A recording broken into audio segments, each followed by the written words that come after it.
But in between me attending classes, during classes changing, because the goal is to be a fisher of men, is to get people into the church, I'd be, yo man, I need to study the Bible with you. When you can give me some time? I'm instead of like asking guys, can we go for a drink? I'm like, yo, you want to come to church? You want to come sit down and study the Bible with me? Yeah. And it's crazy. You were so committed. My nigga! Like, I'm committed to this God. You know what I mean? I'm like, I want to shine. Yeah. As usual, I just want to shine. Yeah, I just want to be exemplary. Yeah. I just want to be a cut above the rest. Sure. Always. I just want to do that. Mm-hmm. And even if it's serving God, I want to serve Him and be a cut above the rest. Mm-hmm. You know? So... 1, 2...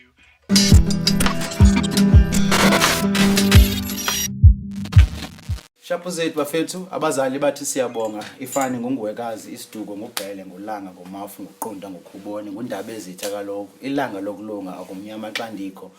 There's a reason why I said that part. Did you guys enjoy the interview? I hope so. Come back to this page. Everything SA Music. It's all for you, Bob.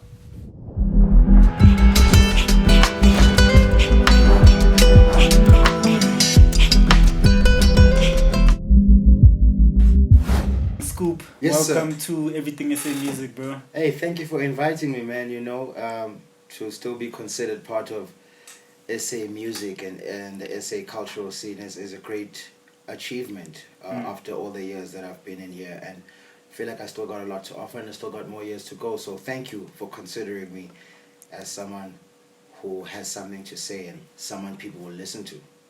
Let's start it from like the beginning, though, because we just wanna capture your story as an important figure. Sure. Like, where were you born originally? I was born in Port Elizabeth originally, Nakhulela in New Brighty, and then our family moved to Makhathini later on. So PE is where I was born and bred, and I lived in PE till I was about 17 years old, and then I moved to Durban to really like start pursuing this thing called dreams. You know? Why Durban though? Why Durban? That's a very good question. In my matric year, I was a member of a school, a Model C school. I had a bursary to that school. I won't say its name right now. Yeah. And I was a bit of an angry kid, even though I was smart. You know, I played a role very well because I knew that I had to be smart. I had to be diligent in school to get far. But underneath was a kid that was very troubled by things that were going on at home, things that I was seeing around me, and this is the time where hip-hop was also like a big force in my life. And then I ended up just doing some crazy things in school, and the Model C school that gave me the bursary actually expelled me. Before I got expelled, I had tons of tertiaries giving me opportunities to go study for free because of my basketball background and my great academic portfolio. And when I got expelled, forced to write my matric as a private candidate, and my results never came out in the newspapers, the only place that still kept their offers for me to go study at their tertiary institution, which was Natal Tech at the time, was Durban. And so I took that offer. And, you know, I had made very close friends in Durban at that time through basketball, so it was a great fit. So Durban was where it was at. It was bigger than Port Elizabeth. All I knew is that I had to get out of PE to kind of leave all those things and those notions that people had of me, and start afresh in a new place, you know. Because I was a young kid in high school, I was a regular feature in the newspapers because of basketball and my travels through basketball and my achievements through the sport. So when that happened, it was my first taste of you could be on the mountaintop and the next moment you could be crawling on the ground. And the same people you see going up are the same people you're going to see coming down. And so just as a young kid, I knew that if I had to get over all the snarly remarks, all the laughter and all the cut corners of the eyes when people look at me in the street, or my family's sake, I just needed to go somewhere fresh. And Durban was waiting with open arms. They even gave me the name Scoop. So, really? Yeah, you got the name from there? Yeah. But were you always like smart though? Like I'm hearing, do you consider yourself an intellectual? I think he wants to say something. Yeah, I wanted to ask you, what actually got you kicked out? What got me kicked out? There was a kid his name, I remember his name very well. His name was Smorman. And we had this, at the school, we had this little corner where we all chilled as black kids. Because all the black kids that were from black areas chilled together, and, you know, it was pretty segregated, you know. And so this kid just walked up to our corner of the school, and he had a Walkman with him, and he said, "What's up, Kaffers?" And then he put his Walkman on his locker. And then I've always been indignant and angry about racism, and I've always had pride in being a black person. So when I got to the school, which was obviously a Model C, white privileged school, I learned a lot about how white people saw black people. I had never been in a space with them before, because I went to colored schools before and I went to a black school before that. So I had never had an encounter with a white person until really I got to that school and really got to feel how the upper crust of white people feel about black people. And it angered me, of course. I'm listening to Tupac, DMX, NWA, all of those things. Which year is this, if I may ask? It was 1999, 98, 99, okay. you know, because I went to the school at grade 11. And they were generous because they told me that they don't give scholarships to kids at that late stage of their studies and their high school. And they were giving it to me. And I really wanted to be at the school since I was in primary school, bruh. Like, it was that school in our area in Port Elizabeth. You know, you saw the kids wear the blazer. You saw the sports days. You saw all these things happen. And you just wished that that privilege would be bestowed upon you. And to earn it and lose it, you can imagine how I felt, you know. But cut to the story of why I got expelled. So I had a friend who had gone to the school since he was in primary school. He was one of my best mates. We loved basketball together. So he would go to the school, and that's where I learned what a great pleasure it is to be at the school. So I get to the school, I learn about this racism thing. It's 2 weeks before my matric exam, and this kid Smallman comes in, and he says, "What's up, Kaffers?" And he hangs his Discman on his locker room. I just felt so disrespected, so hurt. I couldn't understand why these black guys had allowed such racism and such disdain to carry on at the school for so long. And mind you, they had been at this school since grade 8. I just came now, but I already was stirring things apart. So with my black guys watching, I said, "I'm going to show you guys how to fight and revolt." And I stole that Discman. You know, and I gave that Discman to some other kid from some other school. I didn't even want it. But I was just like, "You're not going to call me that, and your day is going to continue as normal." Like nothing happened. You understand? So I did that with all my black friends watching. Again, it wasn't a thing of I'm trying to benefit myself. I'm just trying to show you guys, you need some balls to stand up to this fucking system. This is high school. I'm 17 years old. Cut a long story short, that best friend of mine who had been going to that school, who I joined later through my bursary, is the one that ratted me out. I knew it. To the rector of that school. And I got expelled 2 weeks before my matric exam. And I don't even know where that dude is today. And it's crazy because in that, for me, was an early lesson of do not trust friends. And I've always been in a position where friends had always been competing with me. And I thought that I would have learned that lesson and it would have stuck with me back then. But I quickly forgot that lesson as soon as things were better again. Because I worked hard to make things better for myself and my family's name. And I never, people, it's not that you forget the lesson, just people just get smarter at disguising their intentions, I think.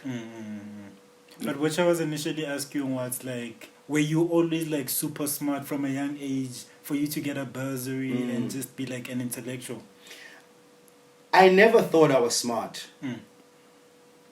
But I always knew that I had a hunger to be in a space that was better than where I saw myself at. So you're just achieving. You know what I mean? I always wanted to achieve. I always wanted to achieve. That was the biggest thing. And I never thought I was smart, right? But the one thing that did get me to know that my brain could understand things quicker than most was also like in primary school, at the colored school. It was called Galvindale Primary School. I'll gladly mention you guys. It changed my life. Shout out the colored You know what I mean? Shout out my colored homies. Now you know I love colored people so much. You know? Yeah. So I had I was the first black head boy at the school. And that was, for me, my first wake-up call to, hey. And this happened around about the same time I found basketball. So this, like when I got to, because when I was at the school, I used to see the head boys getting inducted with the badges, them getting diplomas and trophies. And I just liked the way the whole school had to look at this one guy and know this one guy's name. And like the whole school everybody had to watch this one guy and know that this guy was more special than them. Yeah. Unless they did what he did. For sure. So I was like, I've always been at the school and I've never seen someone like me get those badges and those diplomas and those trophies. Can I do it? And I always say to myself, if I could do that, it would be a great indication of that a lot of things that I dream about could be possible. I was always dreaming about things because of television and what I saw on television. So when that happened, I kind of knew that shit, nigga, you know, you might be onto something here. Now, because you achieved this thing of being the first black head boy, how many more other things can you achieve? Exactly. You know? So that was my mind state. And then after that, like I never still thought I was clever, but I knew I could grasp things quickly. And I always hung around with other clever people. So I never could feel like I'm clever. I always gave my friends props more than myself. I always felt my friends were more geniuses more than myself. But now that I get older, I understand that I could have never attracted those friendships if I wasn't a genius myself. So, you know what I mean? For sure. But it's hard for me to sit and wear that blanket of intelligence like that, because I just don't feel like that. But I'm always thirsty to fill my cup up with knowledge and intellect. Yeah. And then, like, from a young age, actually, let's talk about basketball first. Yeah. Where does your journey with basketball begin? My journey with basketball begins... you know, it's crazy, man. I like the questions you guys are asking, you know. My journey with basketball begins at a day when the bus left me in Galvindale Primary School. The bus had left me. So I'm in a colored area, and if you know about the Group Areas Act, you know how hoods were built. The colored areas are there, the black hoods are there, the white people are over there nicely by the shores. So the bus left me, and I had to walk home from the bus stop to home. And you're like a kid. I'm a kid. This is way before even like grade 5, grade 7. This was like really early stages of my primary school life. And because I didn't know shortcuts and I didn't want to get lost, I walked the same route the bus traveled. No matter how long it was. You know, I walked that long route that the bus traveled, you know. And so this one time I'm coming, kukho enye indawo, I'm from Makhathini. So eMakhathini ezantsi kukho indawo kuthiwa iCethu, and then phezulu kuthiwa kukho indawo kuthiwa igarage, where the service station is. And there's a T-zone in this place. There's a library built there, and then just behind this library is a T-zone. And while walking home, I saw guys that looked like me with a pole erected on the ground by this T-zone. They had the pole right here. And they were playing basketball in my hood. They were wearing like Amariva, you know, like security boots with the iron tip. Now you can think now how heavy that shit was. But them niggas were carrying it like Air Jordans. Their calves were just so big. You know, and I had obviously seen the sport on television. I had obviously seen the sport in videos, American music videos, you know. But I had never seen the ball face to face. In real life. I'd never heard the sound of it in real life, let alone having niggas just up. This is pre-94, up the road from me playing the sport. So in my uniform, I'm looking at these guys. I'm like, no, man, let me go see what's up there. I walked with my backpack. I sat there. These dudes were playing the sport. They had the 3-point line. So it's the T-junction. They had the hoop here. So they had like a line drawn here. So if you go over this line, it's out. They had another line over this side. And then they had a 3-pointer. And they were playing this game. So I sat there and I was just fetching the ball for them. Like whenever it went like far away, you know, just fetching the ball for them, fetching the ball, but just watching these dudes. But what happened was I ended up staying so late there that the sun went down. When I got home, my parents were panicking. Like, where the fuck were you? Yeah. You know, you weren't on the bus. Your older sister don't know where you were. And you come back still in uniform. And it's kind of late now. I got home at like 6-ish. Usually we get home at like 3-ish. So I just couldn't even explain, bro. I'm just like, yo, man, I was watching these guys play this thing. You know, my parents and my sister still like crack up at me till today because of that. So at that court, if I can remember correctly, it's very important that I mention your guys' name. It's just the way that I've been raised. For sure. It's the code, it's the culture. Da Smilo, da Mdu, da Monde, da Ace, da Pablo, da Tools. Yeah, you niggas changed the niggas' life, you know? And then... I mean, like, is the basketball team named Da? Because No. everyone's something. So us the basketball team is named Da. No. And I wanted to explain it afterwards, but I'm glad you asked. Yeah. So in Xhosa, which is the cultural grouping that I come from, there's a ceremony called Ukoluka, which is the ceremony of manhood. You go to the mountain, you get circumcised, and then you stay a couple of months or weeks or whatever your parents or you know what I mean, but you have to heal obviously. Then you come back. Now when you come back, you are called Uputi, which is when before you go there you're a man. When you come back, before you go there you're a boy. When you come back you're a man. So the prefix instead of saying Puti is saying Da. It's like a crown on a person more older than you. So it's always showing that respect. So no matter how old I get, those men will always be 6 years ahead of me, 8 years ahead of me, 10 years ahead of me, and they went to the bush before me. So no matter what, that respect must always be there. I can never call a guy who has done the ceremony before me by his name. I always have to give him the Dabani. Yeah. Oh, so that's the cultural element of it. So I was saying Da to them because even though I've gone through the ceremony, they still my predecessors. They my Das. You know. So I'm giving them that respect. No matter if I'm on television, no matter if I'm more well known than them, no matter if people might not know the culture, whoever hears it will be like, shit, this nigga still respects the code, which is what it's all about. You know? So the team was called the KMG Bulls, Kwamakaki Bulls. And I guess that's the love affair for the Bulls started there. But that's when basketball caught me.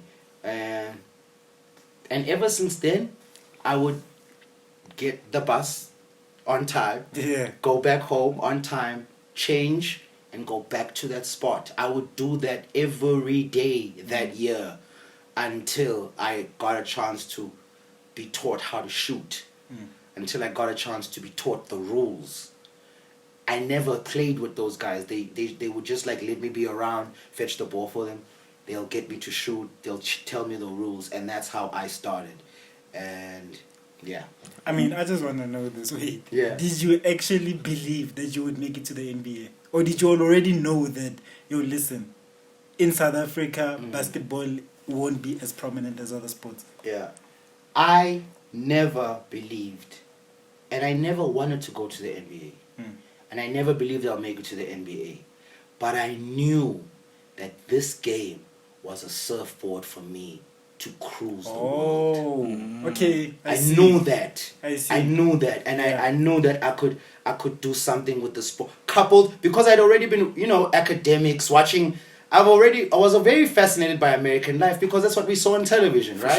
Sure. So, I know that books, sports, will get you somewhere. And I was from the hood, and around me, I just knew that I was meant for something more, you know? So I really was like, as soon as I went through the plethora of sports. Soccer didn't have the same thing for me. Cricket did not have the same thing for me. Rugby didn't have it. It was, basketball speaks to me on a level just like music, you know? It speaks on a deeper frequency. That sound of that ball, that the sneakers screeching, you know, it's just deep. It's very, very deep. Just like hip hop.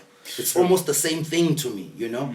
So, yeah, I didn't want to make it to the NBA, but I knew it'll get me somewhere. And it did, because through basketball, I'm so glad you asked about the story, because, like, I seldom get to tell the things that made me me. And a lot of things happened when I got on television, but a lot of things happened before I got on television, you know, which allowed me to have the confidence that exuded when I got on television, and still now, you know. For sure. So, playing that game of basketball, having discovered it at 12 years old in my primary school, now I'm in high school. Now, I've always been short, but I got a little bit of height-ish, started playing.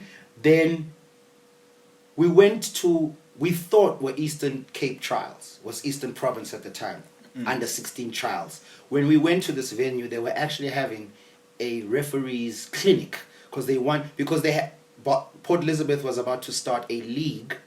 They had the teams. KMG Bulls was one of the teams in there. So now they needed officials to be able to run the league for the players.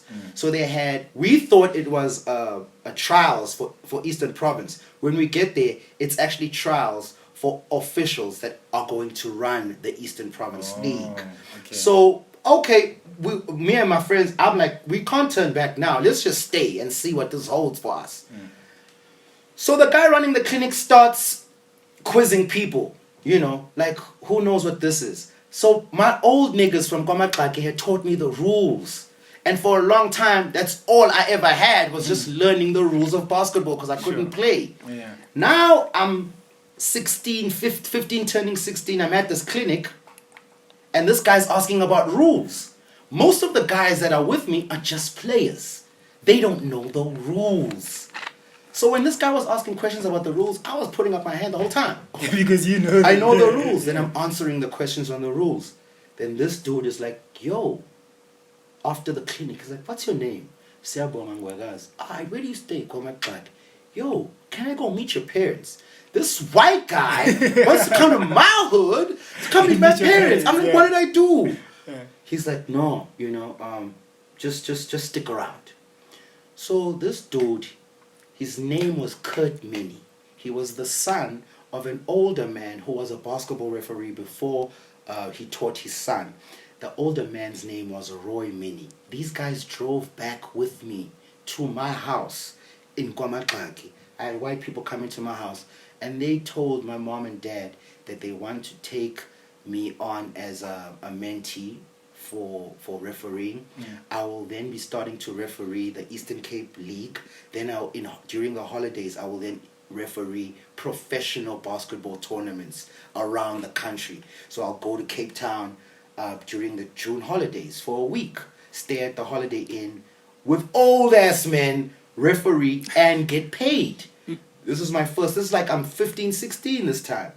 And then I was 15 that time. Then this happened for a year. During the September holidays, I go referee a senior tournament. During the December holidays, I'm refereeing all Africa games. I was the youngest referee in Africa to referee a senior match, which was the All Africa Games. And my parents still have the newspaper clippings of these things, by the way. I still have them. I put them up on my gram like a while ago. But anyway, I digress.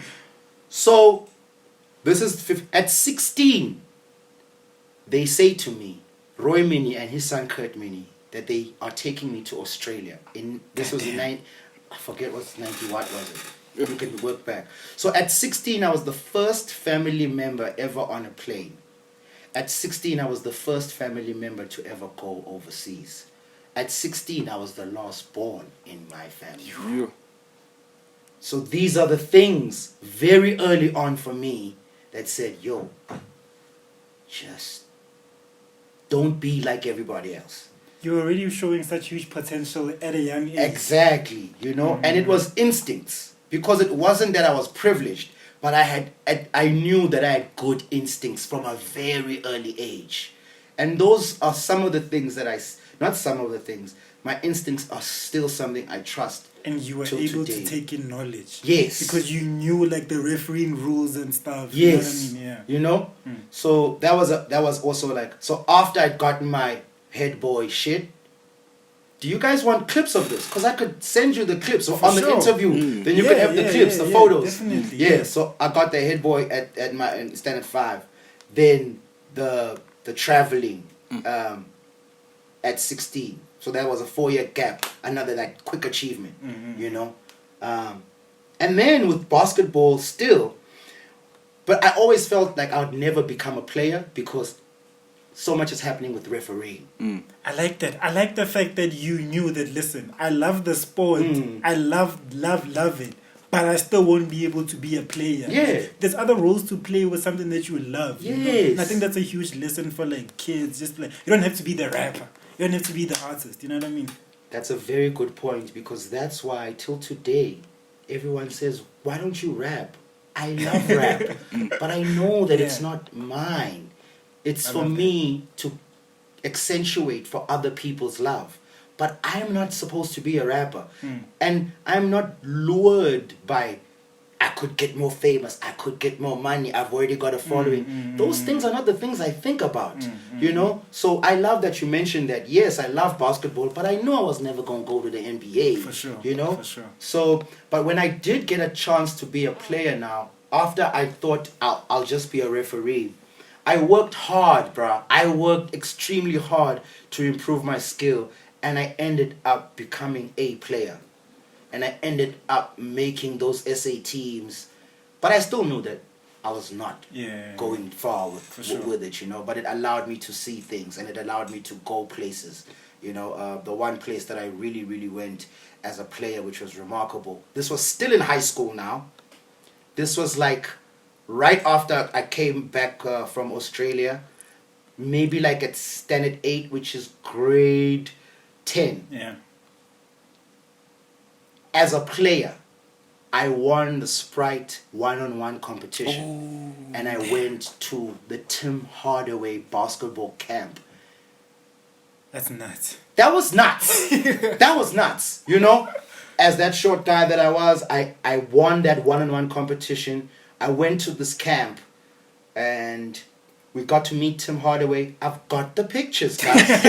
Receipts. Yeah, I've got the receipts, dog. The year is written there. You'll see how young I am, you know? And this was also one of the things. This is still in high school. This is before I go to grade. That's crazy. Oosh, I mentioned the school. You'll tell it out. You know?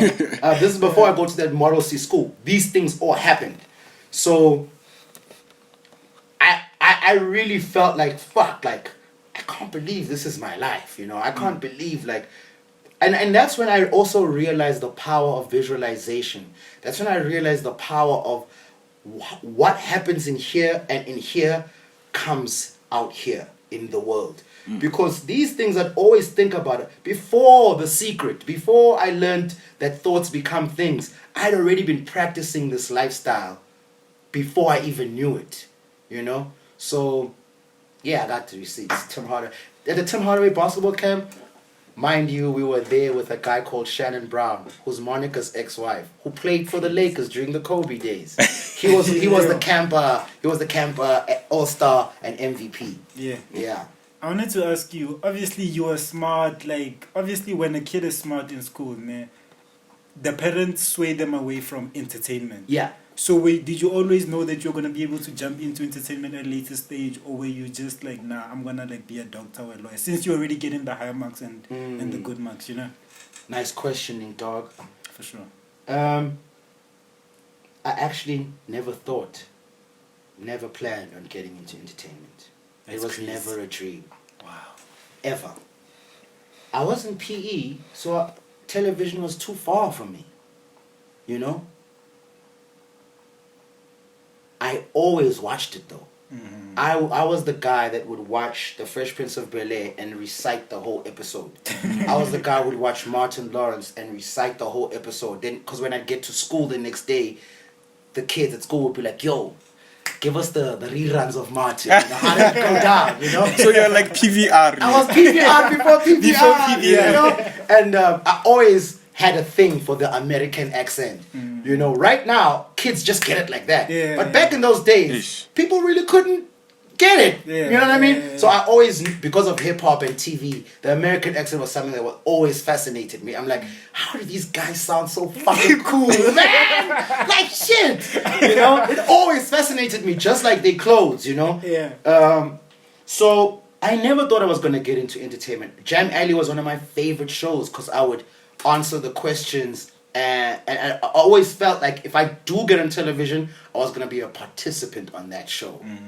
But I never thought I was going to have a career in it. I wanted to be a lawyer because I realized, I'm nice with the brain. And lawyers at that time, I used to watch Law and Order a lot. So I loved the suits and the briefcase, you know. So I was like, fuck yeah, that's the life. Then I realized that the American justice system or judicial system is way different in its practice and its adornment than the South African one. And back in those days, mind you, the South African one still had the dudes wearing that black coke with that hair. So I was like, nah, I'm cool. This is not the one. I'm not wearing Armani suits here and there's no briefcase. You don't come out of the Jaguar like they do in LA or LA New York. No, LA, no. Yeah, sifunde. Leya semzansi. The Dutch what. Sifuna into clean. Then I wanted to be an accountant because at that time, it was said that there's not many black, because you have to realize, like, I'm an 82 kid, so I lived through the 90s when a lot of careers that are open to black people now were not around back then. So marketing, accounting, they used to all, the varsities and the system used to all lure us to be part of their little industrial mill of people to push their capitalistic ideals by telling us which jobs they are very scarce when it comes to black people. So what will a kid want to do? All the kids want to be accountants then. For sure. You know what I mean? So they really did a good job of that. Now that I look at it, that was their way of funneling us through their system so we could keep their companies afloat. If I go tell kids, yo, you know that there's not many black guys in this field. Everybody's going to want to go do this. Let's go there. You know? So that's what happened. So I wanted to be an accountant. And then I realized, nah, man, I gotta study for 7 years. And then you gotta do them article joints and whatever. And already at home, in Mali, I cook grand. My dad was a truck driver, my mom was a teacher. I'm the already last born of 4 kids. I'm like, this is not gonna work. Believe it or not. And then I said to myself, look, I'm gonna try my best to get the accounting thing. But if it doesn't work out, I'm gonna be a preacher, because the church can church can pay for my housing, the church can pay for my food. All I gotta do is spread the word. That's all I gotta do. That's crazy. You know? I didn't I expect you to say that at all. It's crazy, dog. It's crazy. So, Pastor Scoop. Yeah, those were the 3 things that I wanted to be, and then it's funny because I actually became a preacher. Really? For 3 years. I was a preacher in Durban. This is crazy, bro. There's so much has happened. There's so much has happened. So I went to Durban. After all those achievements in PE, I gave you all the list of the temperature rising of achievements, and then matric, expelled, reality, life. Oh my God, shit is real. Dog, how did you waste all of those things? Then went to Durban. So when I got to Durban, I was adamant at rebuilding my integrity and my name again.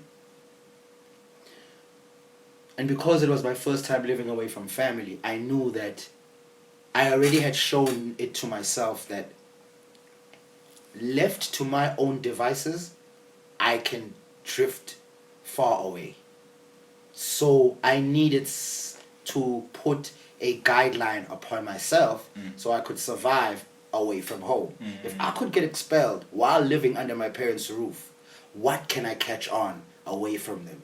So that's when I just was like, okay, I'm going to put this God thing on top of me, just to give me a ring to maneuver around being away from home. So that's when I went to the church, and I really like instilled those values, because it allowed me to have a safe space to grow and live without drifting away, and being able to be open to temptation of once again disappointing my family.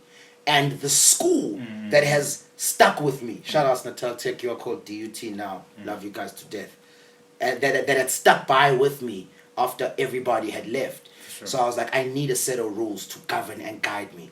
And everybody talking about this Jesus thing, you know, just give it a try. You know, I went in so deep in that I became a student minister for 3 years. No sex, no kissing. Bro, I didn't know about this about you at all. Yeah, Like at all. Yeah, at a lot all. of people don't. You know, it doesn't get asked, so I don't talk about it. You know, Yeah. until someone wants to like know. You know, so I had a girlfriend, but we knew, and she was also in the church. But what that did for those 3 years was teach me I am not who I think I am. So I'm not my sexual urges. I am not getting drunk with the boys on a weekend. And I'm in tertiary. So I know that if I could practice discipline with everybody around me saying, let's not be disciplined, I would be able to access these records of discipline later in my life. I also knew that I was never going to be in church forever. But I wanted to prove to myself that I could do the most non-popular thing. Because that's what's going to be vital as you grow up, is to be able to walk your own road and always do the most non-popular thing. That will get you far in life. I promise you, kids. So those are the things that I was doing for myself at that church stage. I wanted to give myself a set of rules. I wanted to reinvent myself anew and push the boundaries of the thing or the person they say you have to be at a certain age. Oh man, come on, you're in tertiary, you're living alone. Fair to you in the basketball team, you should be drinking, should be fucking, you should be doing all these things. And I was like, actually, nah, let's see if the opposite can work. Let's see if what can the opposite give me, you know? I've always been the kind of person that like does that to myself in my life. I do test, I do stretch myself. So yeah, Durban really did best. So that's when I was a minister for 3 years, and then I left. So like, tell us, let's go through your daily routine as a minister. Minister. Like from when you wake up to when you sleep, what would happen? Good question, bruh. Hey, you're taking me back, guys.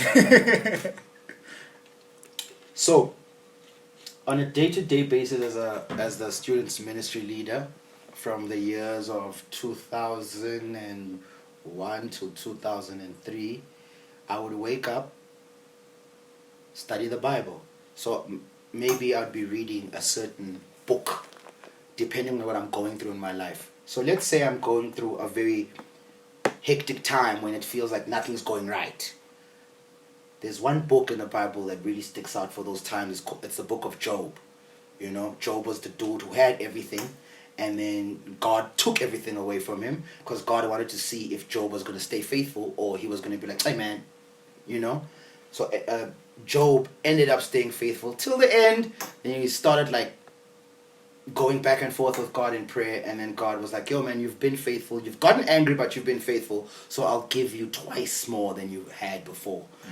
So I'd be going through that. So I'd study that, underlining passages, writing little footnotes. You know anyone which has a Bible which says underlined and small and notes? it's serious, you know. And then I'd probably like, I was vigilant in doing homework in tertiary.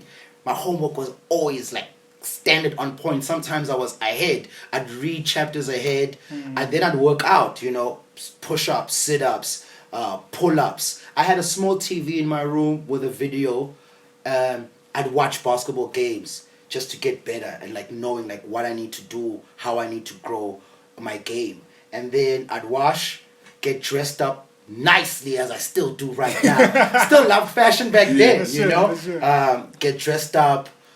Getting dressed was a big thing. It was like, even at school, you know, my friends at school used to always tease me like, yo, dog, they used to call it, you dress controversially, you think you're going to be on they used to say, you think you're going to be on TV. You know, literally, there was a friend of mine, his name is Alu Tangwabo. He used to say this all the time. So, I go attend classes.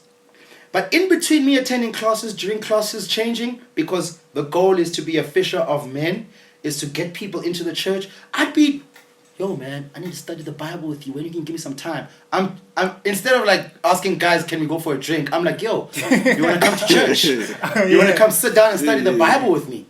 And it's crazy. You were so committed. My nigga, like, I'm committed to this God. You know what I mean? I'm like, I want to shine. As usual, I just want to shine. I just want to be exemplary. I just want to be a cut above the rest. Always. I just want to do that. And even if it's serving God, I want to serve Him and be a cut above the rest. You know? So, it was crazy because starting to meet someone from asking him to come study the Bible with you and having this guy go, no, man, no. And the people you were drawn to go ask this, I mean, it's crazy, man. You know, you're in tertiary. You walk into someone like, yo, man, I want to study the Bible with you. But it's crazy how many people I baptized at that ocean in Durban. You know, I had a best friend who was atheist. Sfiso Mazibuko is his name. And I baptized one of my best friends who was older than me. You know? And that day was like crazy. You know, we used to, when someone used to study the Bible with you, they'd go through different stages. And when they were done at the last stage, and then they would say, yeah, I actually want to be saved, I want to be baptized. Then the person that was studying the Bible with them would go baptize them in the ocean. So it's crazy, like that journey of my life and how I said I wanted to become a preacher. And I actually went into it. You know, that was really dope. But like being in a relationship, you said you had a girlfriend. How did that work? Like you just we never kissed. We just held hands. We side hugged. Side hug. Because you know what I mean. You can't really. When I was with her during my tertiary days, it taught me how to love without physicality. And that is a lesson that I know a lot of niggas don't know. Connecting intellectually, emotionally, you know, spiritually, intertwining like that without physicality. Like that was a big thing, and that was a huge lesson that I needed to learn. And it opened me up to emotional intelligence, which I still use till today. So that's how it worked. And we went out we were together for 2.5 years. And when I left the church, I obviously broke it off with her, you know, and then she later left the church as well. But we were never together after we left the church.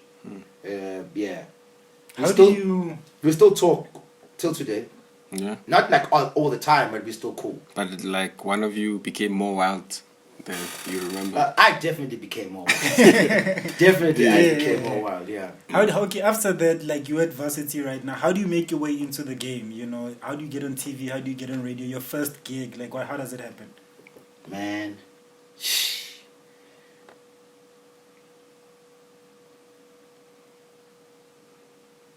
So I'm playing at Natal Tech now. I'm in Durban. I'm part of the basketball team. I'm coming off the bench for the starting five. Shout outs Mdu, shout outs Alfred, shout outs Dowie, shout outs Ian, shout outs Linda. It's important that I mention these people's names. You know, for me, lineage is very important. You know, and people must know what or the role they played in your life. You know. Shout out to my coach Craig Gilchrist. So it's 2001. Engine as a company has invested in athletics, and they've also invested in basketball. They have an athletics program that is running, and it's airing on television. This basketball program they've invested in, they want to also now show on television, because as a company, you have corporate social initiatives, the CSI of a company. So because they're doing something, they want it to be seen. So now they're giving money to athletics and people, they want it to be shown. Already athletics has got a television show that they want to do a basketball show. And their investment initially was investing in high school basketball in South Africa. So they had an under-18 tournament that combined all the countries, not all of them, but most of the countries from Africa to play in this under-18 tournament, which was going to be hosted in Durban at our sports center. Crazy. Right? So these two guys, Sean and Vince, came to the school and came to watch one of our practices. I'm like, why are these old white boys here? In my mind, I'm thinking they're scouts. You know, they're about to give someone a scholarship overseas. Yeah. So they're talking to my coach, and then my coach calls us after a warm-up. He's like, yo, this is so-and-so. They run a company called Octagon Sports. It's a production company out in Cape Town. They're investing in an engine under-18 program. The tournament is going to be held here at Nonhle Tech, but they want commentators. They are here to find commentators for this game. I'm coming off the bench. My goal is to just make the team and get some game time at Nonhle Tech. I'm not even being looked at because obviously they think that the best player and the coach will be the best oratory people for the game. But it's not that way. Sometimes your best player is not your best speaker. Sometimes your greatest hip-hop artist is not your greatest speaker. Because all they do is speak through those songs, you know? So my coach is like, all right, cool. I'm going to do it. And the best player of the team, who was Alfred Makonde from Zambia. They get a try. It didn't go well. So my coach then says, Yazini Vitz, leave the best player of the team. There's a fucking big mouth motherfucker right at the end of the bench. That motherfucker right there. Yeah. Let's call him up. Now, mind you, before I got this call up to come commentate, there was a basketball magazine that was happening back in those days. It was called Ball Magazine. It was printed throughout Africa. It concentrated on the African continent and not just South Africa. It was called Ball Magazine. And they were wanting to do an article on a point guard from Durban. His name was Emmanuel Madondo. He was South Africa's best point guard at the time. I was living with Emmanuel Madondo in the same house at the time. Okay. So they had asked. So Manuel was like, this is 2000. So Manuel was like, yo, if you want to have me write an article, if you want to write an article about me, I want this kid to write it because he knows me the best. So I wrote that article. Ball Magazine published that article. Now, before I had written that article, I was an avid reader of the basketball magazine called Slam. On the basketball magazine, the writer of one of the articles, his name is Scoop Jackson. So he infuses hip-hop, he infuses poetry, he infuses so many elements of black life in his articles that he ends up painting a whole movie for you when he's writing his words.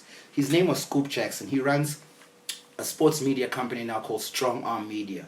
He's from NY. He's still an avid feature in black culture in the States. So when I wrote the article, I used some of his influence. So when the article came out and all my friends in Durban, including Manny, read the article, they were like, yo, you are Scoop Jr. So that's how the name Scoop came about. But then Makhathini, where does Makhathini come from? I just added Makhathini because I didn't want anybody For to flavor. feel like, it's an Americanized thing all the time. Okay, So even though you heard the name Scoop, you go Makhathini, then you'd be like, South I don't need African. to voila. Sure, Because I'd always lose people with the dress code and the speech. Yeah. You know, I wanted to keep some routine. So that's how the name Scoop came about. So when this is in 2000 with that article and the name. So 2001, Engine comes in. So my coach is like, since he wrote that article, he can talk this game. Get that motherfucker Scoop. We did one game, me and the coach. The next game, Octagon, Vincent Sean said, Coach, you can let it go. Sit down. Let this boy run. So I then started in 2001 as commentator of the Engine in the Zone basketball show, where I was commentating this tournament, because that's how the show started.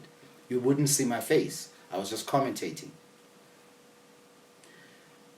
Second year, I still just commentated. But the show was doing so well that in its second year, they had a presenter. So I would watch the show in Durban of this other nigga presenting. His name was Sydney. He didn't know basketball that well. He wasn't as well versed in the game as me. But he lived in Cape Town. And he was black. So I figured the white boys were like, I'm a Nyafana. You know? Yeah. The guys dressed the same, whatever. Yeah. But to the untrained eye, it seemed like it was the same thing. But to the more astute scholar, you would realize there are some discrepancies For sure. in the differences of these men. And how they can portray this game of basketball. Yeah. So I got really angry that second year because I was like, fuck! I've always been watching television. My friends are always teasing me that I get dressed like I'm going to be on TV. I'm commentating this fucking show, but I'm not on it. If the show did well by the strength of it never having a presenter and people were watching it because of a commentator, now this guy is the front line of the show and he doesn't know basketball that well. I might lose here. Plus he's getting more money. Plus he's getting the shine. You know. That bothered me. But I was like, academics first. Because I'd been watching a lot of basketball movies where they always said academics. Yeah. So I was studying cost and management accounting. Not chartered accounting. Not just Well, I was not going to do the 7 years. But I Yeah. did cost and management accounting at Natal Tech. Eish!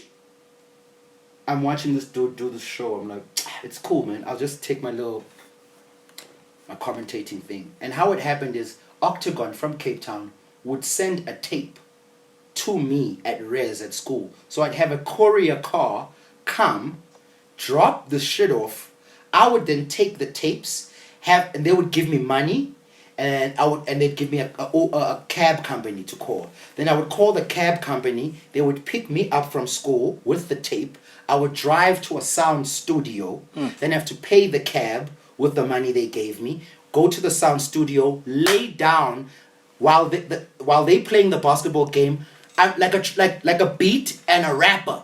That's how I felt, like a rapper, because they would play the game and I would have the earphones and I would have to commentate while the game is being played on screen. Yeah. So, with no knowledge of what I was doing at the time, they would just play the cassette.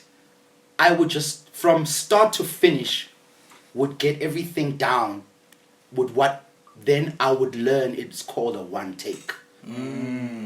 So I never knew what I was doing, but the first time I did that, these boys were like, yo man, what's good? You just watch the shit and you just talk It's and just then it's so good. effortless, You know? yeah. So they were like, yeah, that's when I know that, okay, I got something special here for this TV thing too. Because these guys have been doing this for a while.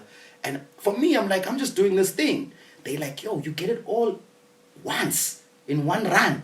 I know, you're the one. So I was like, cool. Then I finished that, put the tapes back in their satchel, and then send them back to Cape Town. I had to do that for 2 years. That's when I learned responsibility and not dropping the ball. You know what I mean? Like, there was like a long line of people deep. And a show was dependent on whether the tapes got back. And I'm just in tertiary, you know? So, in the third year, they said to me, my nigga, would you move to Cape Town to present this show? We've got Sydney, but he just doesn't cut it. Because every time we come to be with you, because they'd send me, they'd send me to tournaments. And I would go commentate on live now. It's not pre-recorded anymore. I'd commentate in OB vans. So they would see me they would see my dress code. They would see my demeanor. Sure. And they would always trip like, yo, fuck, you're so guy's fucking cool. dynamic, you know? And so the third year they were like, yo, man, we appreciate what Sydney's done, but we figure if you could be on top of this thing in the front line of the screen and be the commentator, you'd be the one. But because I was studying, I said to myself, I want to finish my studies first. They like, alright.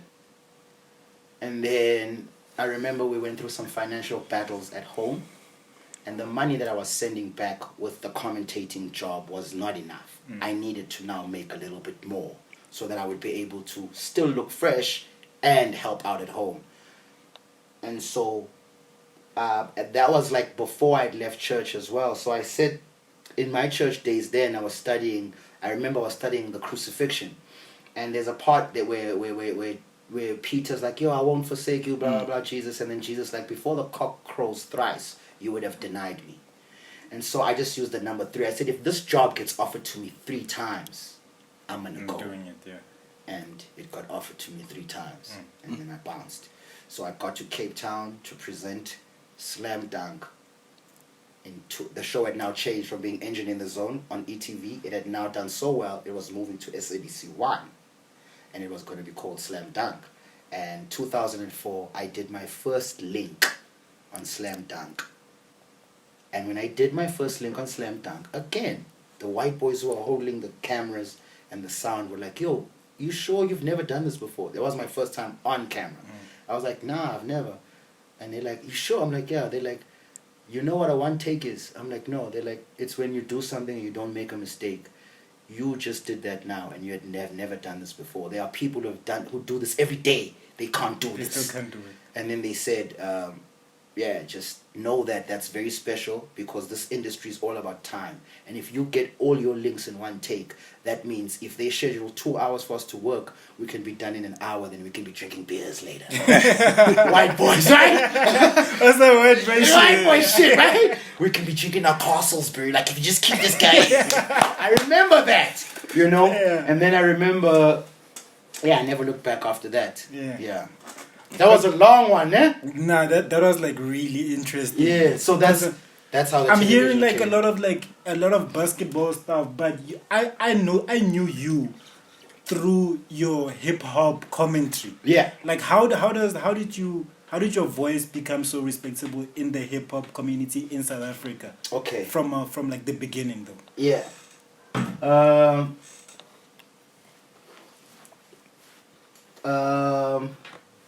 That's a good one. Let's try it. I think the first time that the voice became a respected voice somewhat was right after I did Slam Dunk in 2000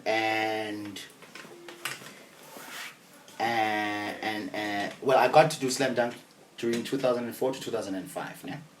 Why Slam Dunk ended for me was because, again, my family were going through some financial situations that needed me to earn more money than what I was earning in Cape Town. And I knew that I had to come to Joburg to earn that more money. But I also knew that I didn't want to come here and start knocking on doors. I said to myself, I'm already on television. So you just need an in. I just need to do this television thing good so someone in Joburg can see me. Because it happened with basketball, scouts. Sure. So all I have to do is kill my shit here on TV in Cape Town. Someone has to go, even if it's a kid who knows a parent who works in television, can go, Mom, have you seen this guy? Or a production office can go, yo, this kid is nice. I'm already on television, so let me turn it up. So I did that. And again, that power of visualization, it happened the exact same way I pictured it. These are true stories, ladies and gentlemen. In 2005, I got the job offer to come to Joburg to come do Street Journal. And Street Journal was to start in 2006. So I then left Cape Town. I didn't even have no obligation of asking the crow to croak thrice. I was like, I'm out of here, bro. The first call I get, I'm out of here. So, sorry, bro. Dimbliss. Yeah. Okay, so... Street Journal.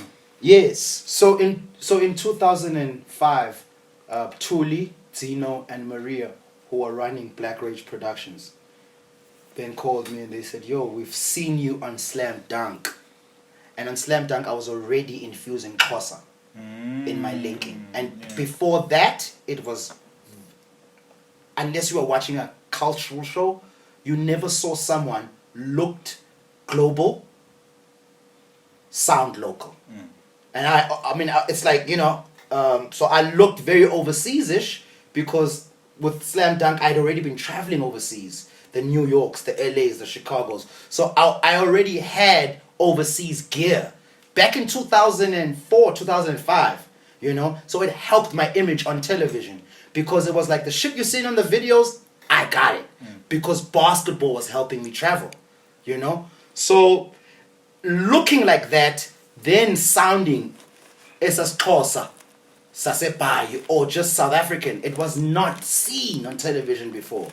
So SABC then, during those years, also introduced a mandate where they said, we want 70% vernacular languages and 30% English, because we want our people to feel proud about who they are again. Sure. So now Street Journal needed me because they saw me exhibit this nowadays cool, but still have a very ancient tongue. And they were like, yo, this is such a great match. So that's when they gave me the job. Then I flew to Joburg. Then again, I was able to help out at home because the check was a whole lot more bigger. And I could still be fresh and shit like that. For sure. So with Street Journal, it was my first time getting to be in close proximity then with musicians. You know? But Street Journal wasn't a hip-hop show. You interviewed musicians. Everybody, the Kwaito Days were there. The Vinny and Da Vinci's. The Lebo Matosas. I mean, Huma Sikelas. Every legend. And also, it introduced me to the world of fine art. I never knew that world. I had to know it when I got into Street Journal. But what I did do, because the subject matter was so avant-garde, palette-wise, for the young kid, I then would use my links to be very hip-hop. To then lure the hip-hop kid to say, no. I know that you're not used to this shit that I'm showing you, but I'm just like you, and I like this shit. So I know that you like this shit, you know? So I used to do my links and my clothing in a very hip-hop style, which is where everybody started taking notice of some, oh shit, this nigga is like a fucking hip-hop head, you know? And from then on, I then landed a radio show with Sizwe. To be honest, like, I'm gonna be honest with you. Yeah. I literally feel like Season Scoop was like the best hip-hop show in South Africa ever. I feel like that, like, only Tibo Touch Show comes second for me personally. Sure. You weren't there to the rap activity days? Maybe it's because I was like super young. Yeah. You know? But like, I remember Season Scoop was like, yo, we have to listen. It Like, was impactful. Yeah, it was definitely impactful, and that was also like one of the things that solidified my hip hop, like, you know, just the way people respected the hip hop opinion. It was definitely also that show that it really magnified it after Street Journal. It really like allowed us to really show people how hip hop we are. And also allow other people to show how hip-hop they are, you know? For our generation, that was the show that kind of like instilled a whole lot of confidence, made everybody feel like they had a space where they could be understood and they could come share their talents. So that, yeah. I wanted to ask, why stick with hip-hop if back then it wasn't paying as much as now? Because like, throughout your primary school till where you are right now, you're still enthusiastic about hip hop and the genre and the lifestyle, the culture. Why stick with it when it's like, I'd say poetry now. It's like I think later on we'll catch on, but then why stick with it like that? Yeah. Why stick with hip hop? And even though back then it didn't give enough money, and still now, why stick with it? And now I think there is the money, but it's now hip hop has become something that could easily like come bite you in the ass if you don't take care of it properly. Yeah. So why I stick with it, fam, is because it was much more than music to me. The art form, having grown up in the era that I was growing up in, allowed me to see black men dressed fly with gold around their necks and rings, nice cars, who looked like they were so in control of their universes, who could make something out of nothing with breakdancing or graffiti. That was the first part of why I loved hip-hop, was just it gave me an image. Because, you see, without a vision, the people will perish. So if there's no image of prosperity, you don't know how to prosper. You don't even strive for it because you haven't seen it. So hip-hop showed me that, like, there's another thing. There's another cloud. Even though you're black, your color could jump out the window based on what you do well because you're black. You know? So that was it was first an aesthetic and ego thing. Then getting deeper into it, then hip-hop gave me culture when the conscious movement came around. The gangster rap era taught me how to just drag my nuts and be a nigga. Like, fuck you. Let your nuts hang. You know what I'm saying? That was the gangster. That was Snoop and them. And also, mind you, if I may say, it also somewhat taught me women and women relations, good and bad. And then after the gangster era came Common, your roots, your dead prayers, let's get free. The 99 era, the Neo Soul, D'Angelo, Music Soul Child, Bilal, Jill Scott, that era, like Mos Def, Black Star, Black on Both Sides, High Tech, Talib Kweli, DJ High Tech, Reflection Eternal. Ooh, those shits changed my life. Because then hip hop gave me my Africanness. It was crazy how I got back to being African on a hip hop boat from overseas. Because those niggas were I saw American guys saying that all they want to do is be more African. Then I'm thinking, but I'm right here. I'm already in Africa, I'm right bro. here. I can track my father's land and my mother's land if I want to. With a walk, with a drive. These niggas have to get on a plane for 21 hours. Still need to go through a genealogy swab and find out who they are. So that's when hip hop got a little bit more serious for me. And then came Jay-Z, who taught me money and power and structure. And then came Pharrell and Ye, who taught me clothes and how art infuses into this whole thing. And really seeing black guys starting to tamper with fabric. That now things were being designed and it was now being put on. With your Billionaire Boys Club, Ice Cream Babe, Ye with the Nikes.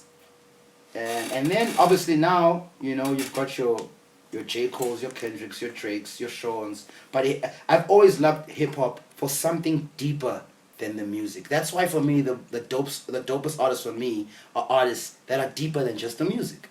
You know? Because it's a vehicle to push other things. It's not a vehicle to push yourself. It's a vehicle to push other things. But if all you are is yourself, that's all you're going to push. If you don't have any layers, you won't have anything to push through your music. You know what I mean? So that was the big thing. That's why I love it, is because it's given me back my identity, and it's so funny that I had to go find it overseas. Can we just talk about the Popcast real quick? Can Yeah. you just, how did the show come about? The Popcast, I remember we were doing an interview. Dimples wanted to do an interview with me for one of his Pop Ball's 10-year celebration events. And then I said, yeah, for sure. We did it at Rockets.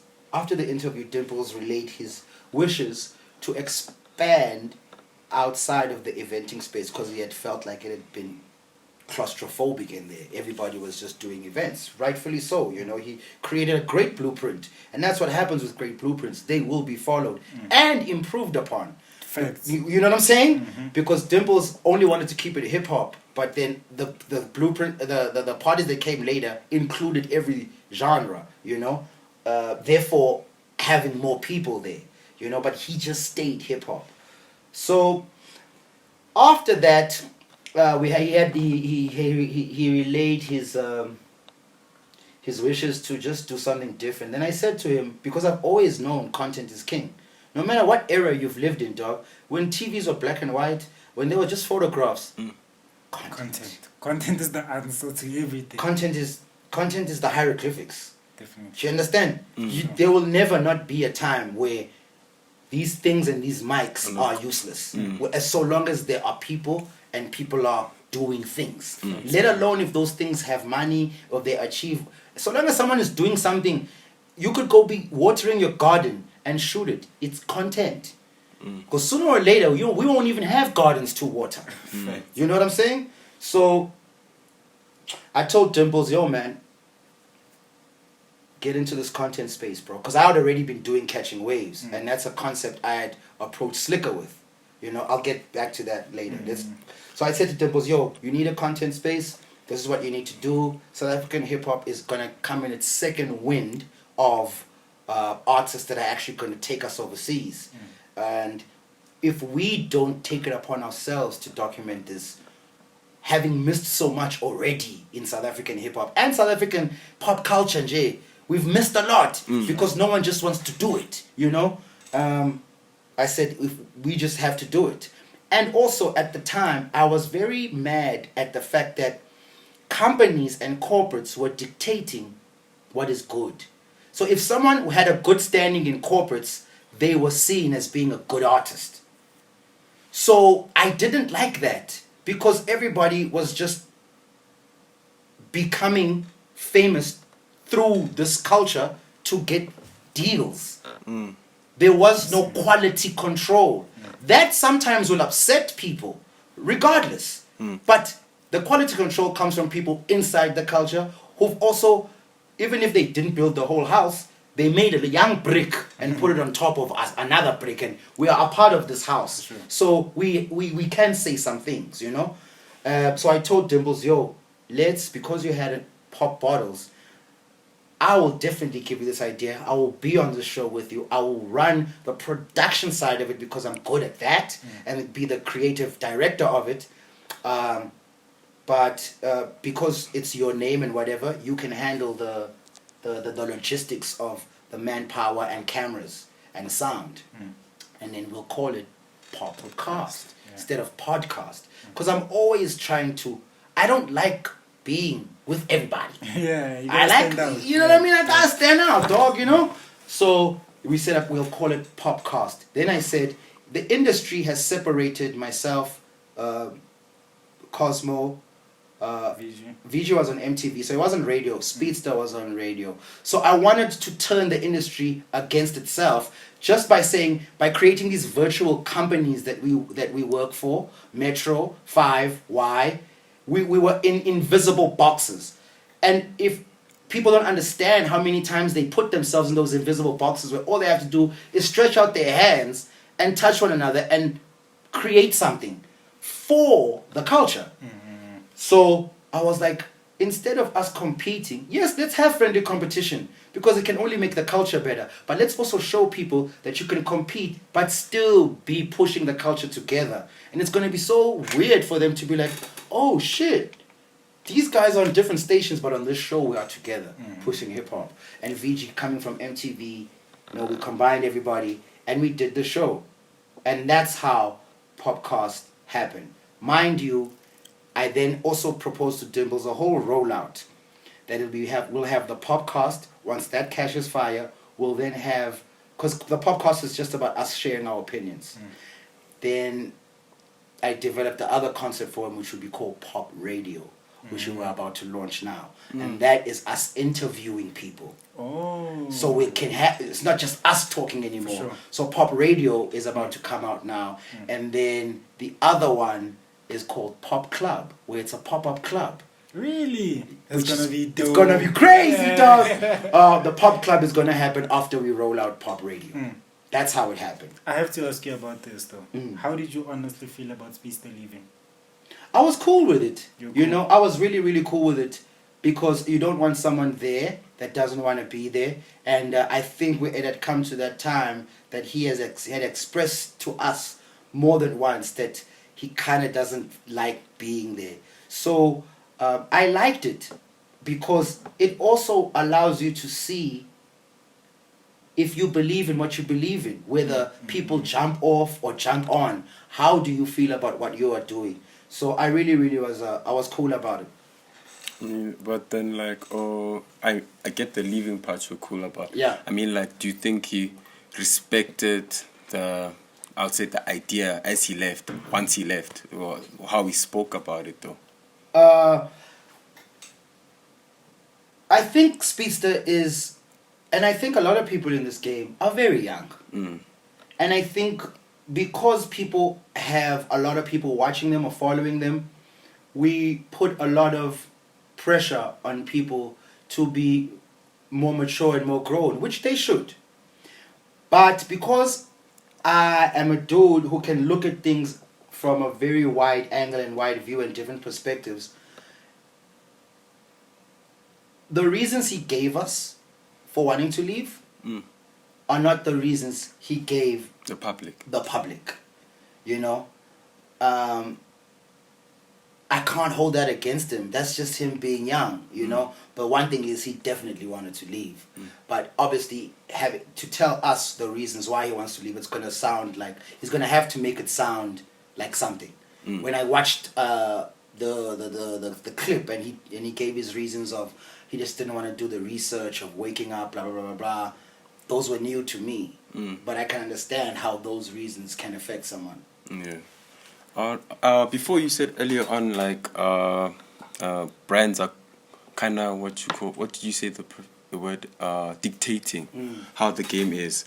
Like, how's your feeling on people giving us, like, watered down work, like their projects are not there? They're actually giving us for time because, you know, they don't want to be forgotten. They're giving us music just to not be forgotten, not to give us quality. Like, what's your view on that? Because that's what we see, it's popping nowadays. Yeah. Hey, look, man.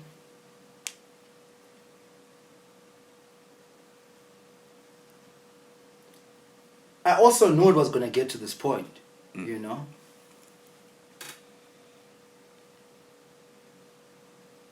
It's hard to stay hungry when you're not. It's really hard to stay hungry and have the same oomph going to studio after all the money's made, all the chicks have been fucked, all the champagne been drank, you know this country's clubs, corners for corners. It's hard to stay hungry, you know? And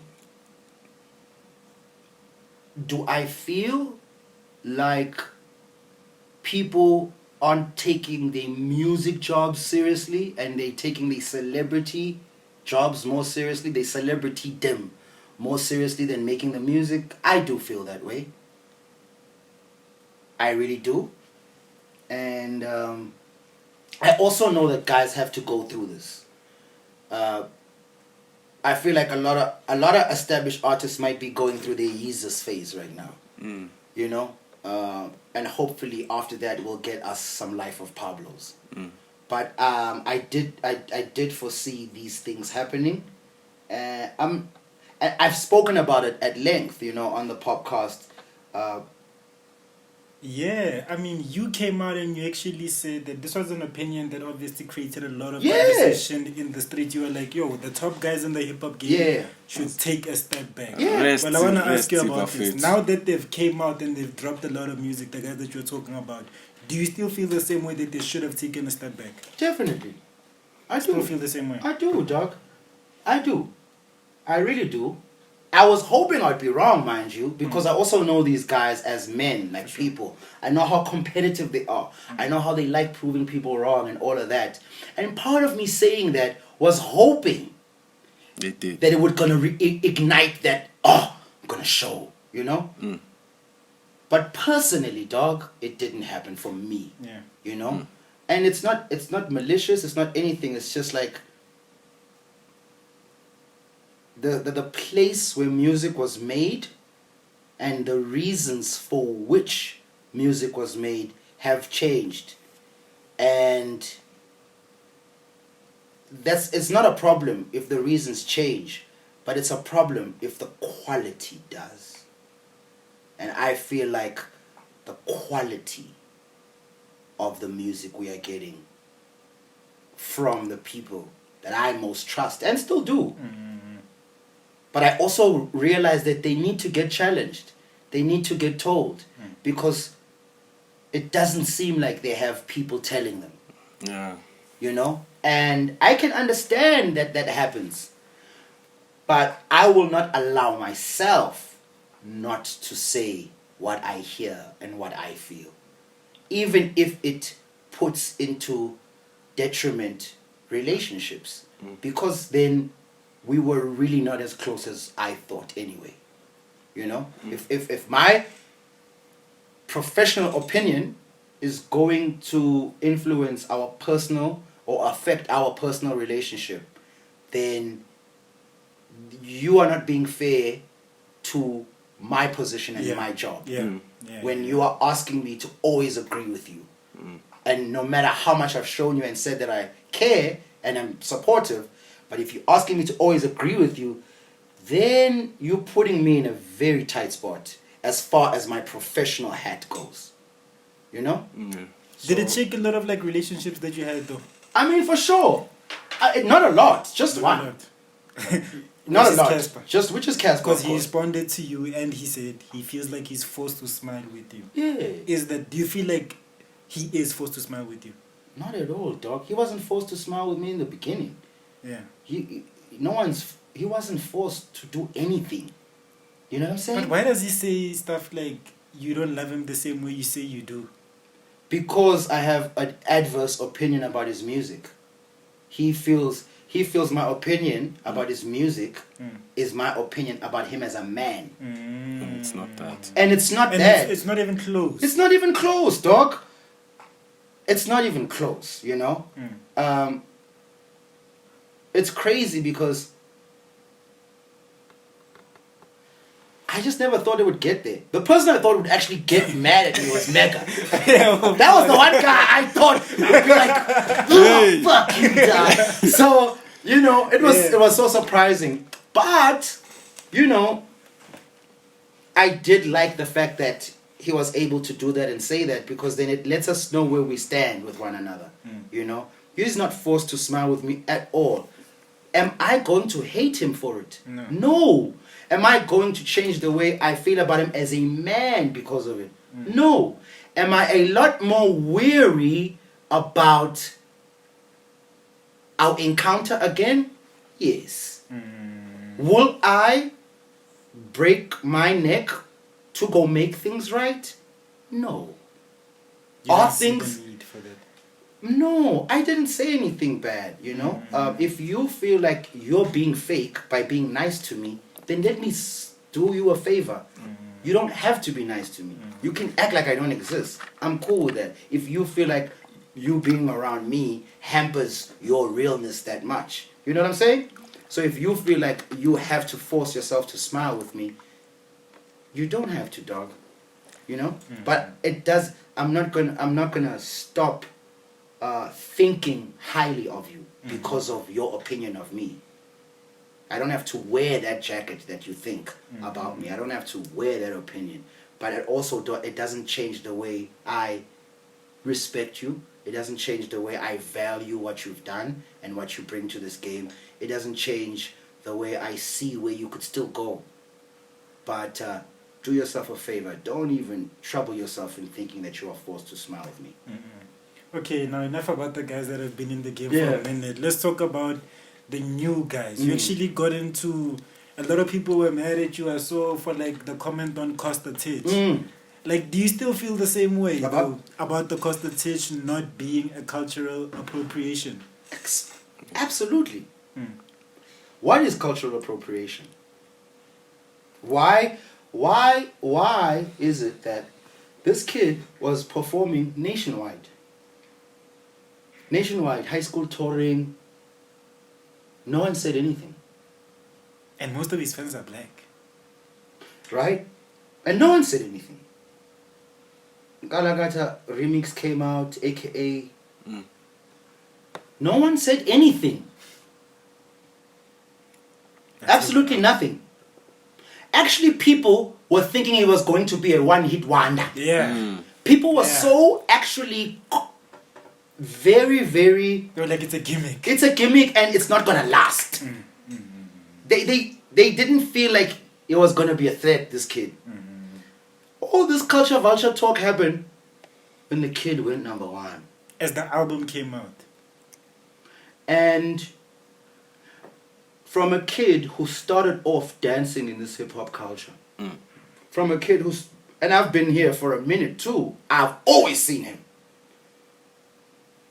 From a kid who was told his thing was not going to work by many people in this game. For him to persevere and kept doing what he's doing, I cannot call this a culture vulture move, dog. I can't. Like, you've seen him putting the work from the ground up, bro. Mfana. Mfana. Like, and it's just like, it's South Africa's way of always trying to take away someone's hard work from them, dog. And it happens too often, dog. You know? I would have done it for a black kid. He just happens to be white, you know? And I just needed to say my piece. And another thing is like, with Costa, I said it's nice because now he knows how black people feel. You feel me? Now he knows, like, because every time when we just want to do good work, but there's all these other questions about us and what we're doing and how, when we just want to do good work. So right now, I'm just glad he knows what it feels like to be a black man, not just in South Africa, but throughout the world, where you are totally scrutinized for nothing. And all you want to do is just do what you love, you know? So I definitely feel like he is not a cultural appropriator. I'll tell you one thing I do want to explain further, is when I said that our ladies culture appropriate on a daily. There is nothing wrong in wearing a wig or a weave, mind you, but they are different. Yeah, they are different. The other one is using synthetic glue to glue on your follicles, which biologically is another topic. The other one is a wig. You still have your natural hair, you just wear it on top. Yeah, thank you. But we cannot deny that in this day and time, I have spoken to girls, still do, that find it very hard to feel beautiful without makeup and a weave or a wig. I have met girls who, we see it. Once, because now you've got this hair. Now from this hair, they look in the mirror, they go, but my skin doesn't match this hair. So what do? They skin lightening. Don't tell me that's not appropriation, my friend. The same people who are crying about appropriation from Costa are following Kim Kardashian, are following Kylie Jenner. They don't say nothing about them, dog. They Khloe Kardashian, they don't say nothing about them. So with the hair topic, that's it. And not a lot, but I speak to women because I got this mentorship program, which is for guys, but I also have like young ladies that I talk to. So when they also express the fact that confidence-wise, when they take off their hair, they don't feel like they are the same person or they can exude the same character with their natural hair. Even the English kind of changes sometimes. I'm serious. The accent yashintsha because umuntu uyazibona ukuthi I don't have to try and be something I'm not anymore.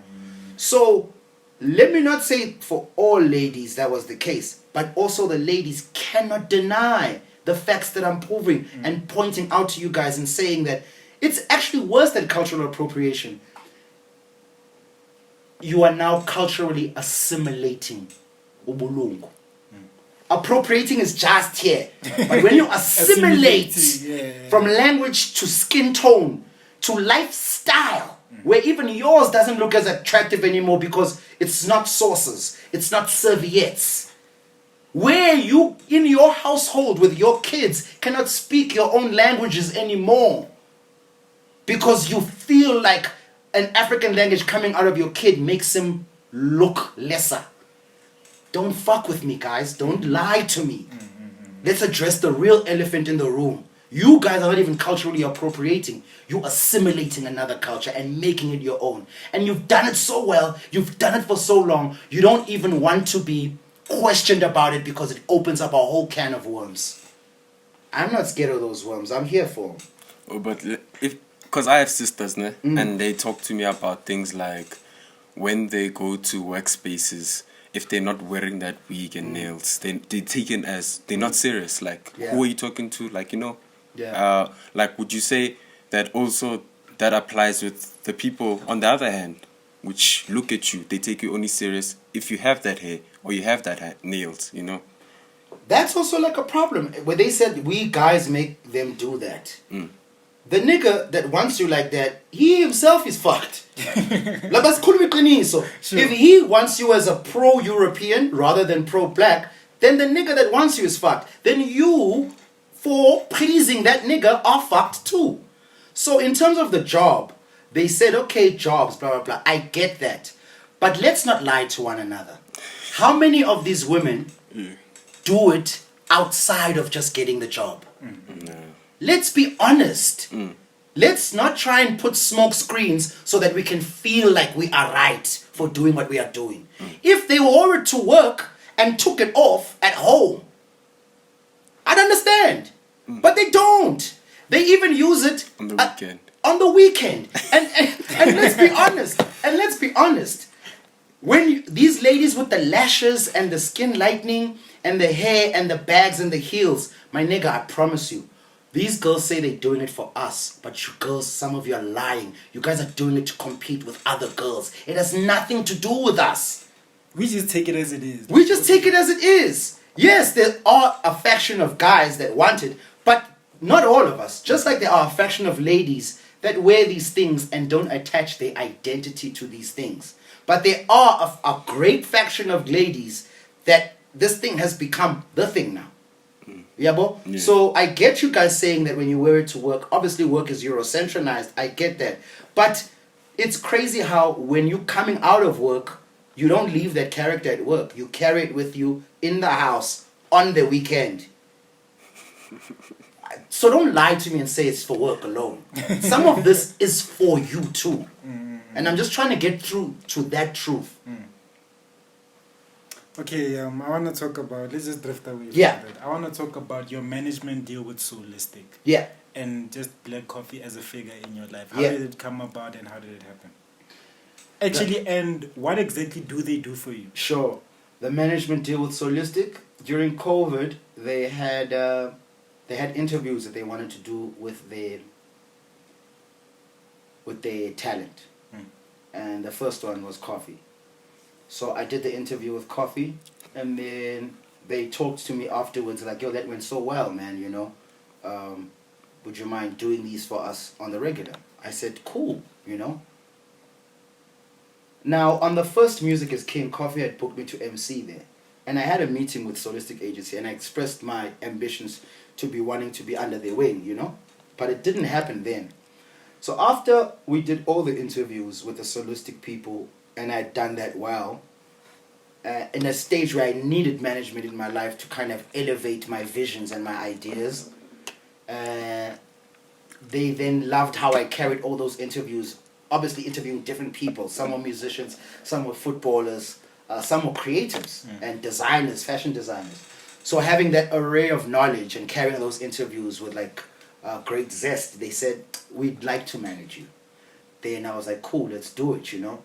And what they do for me is basically take these small ideas that I have and find a way to make them commercially viable.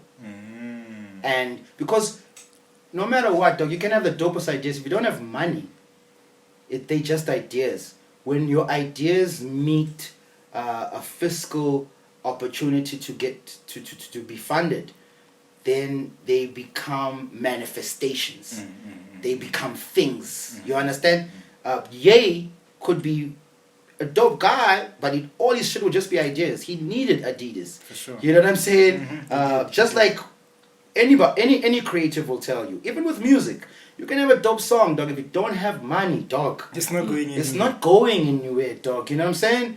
So especially with the way the industries run today, so that's what they're there for. They really there to take this creative brain of mine and make its ideas come to life. Yeah. Yeah. I wanted to talk about just the Vuzu era, bro. Sure. Y'all were the shit at those times, bro. Just Forever Young, everything else. Do you feel like those were your favorite years, bro? Actually not, eh? Really? My favorite years were definitely Street Journal years. All the way back then. You know?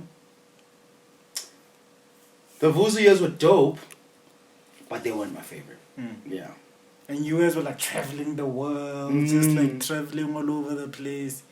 That was really cool, bro. Yeah, Forever Young was great for its time, and a lot of people started traveling after that. A lot of people started their own companies after that. It was like a great injection into the culture sphere, yasemzansi, of black young guys, and having been presenters, going to own our own production company. So all these things like ownership, from just being a presenter, that was big, that was big. But it just came with a lot of bullshit, so that's why it's not my favorite time, you know? Okay. It definitely a lot of the behind the scenes stuff, ne?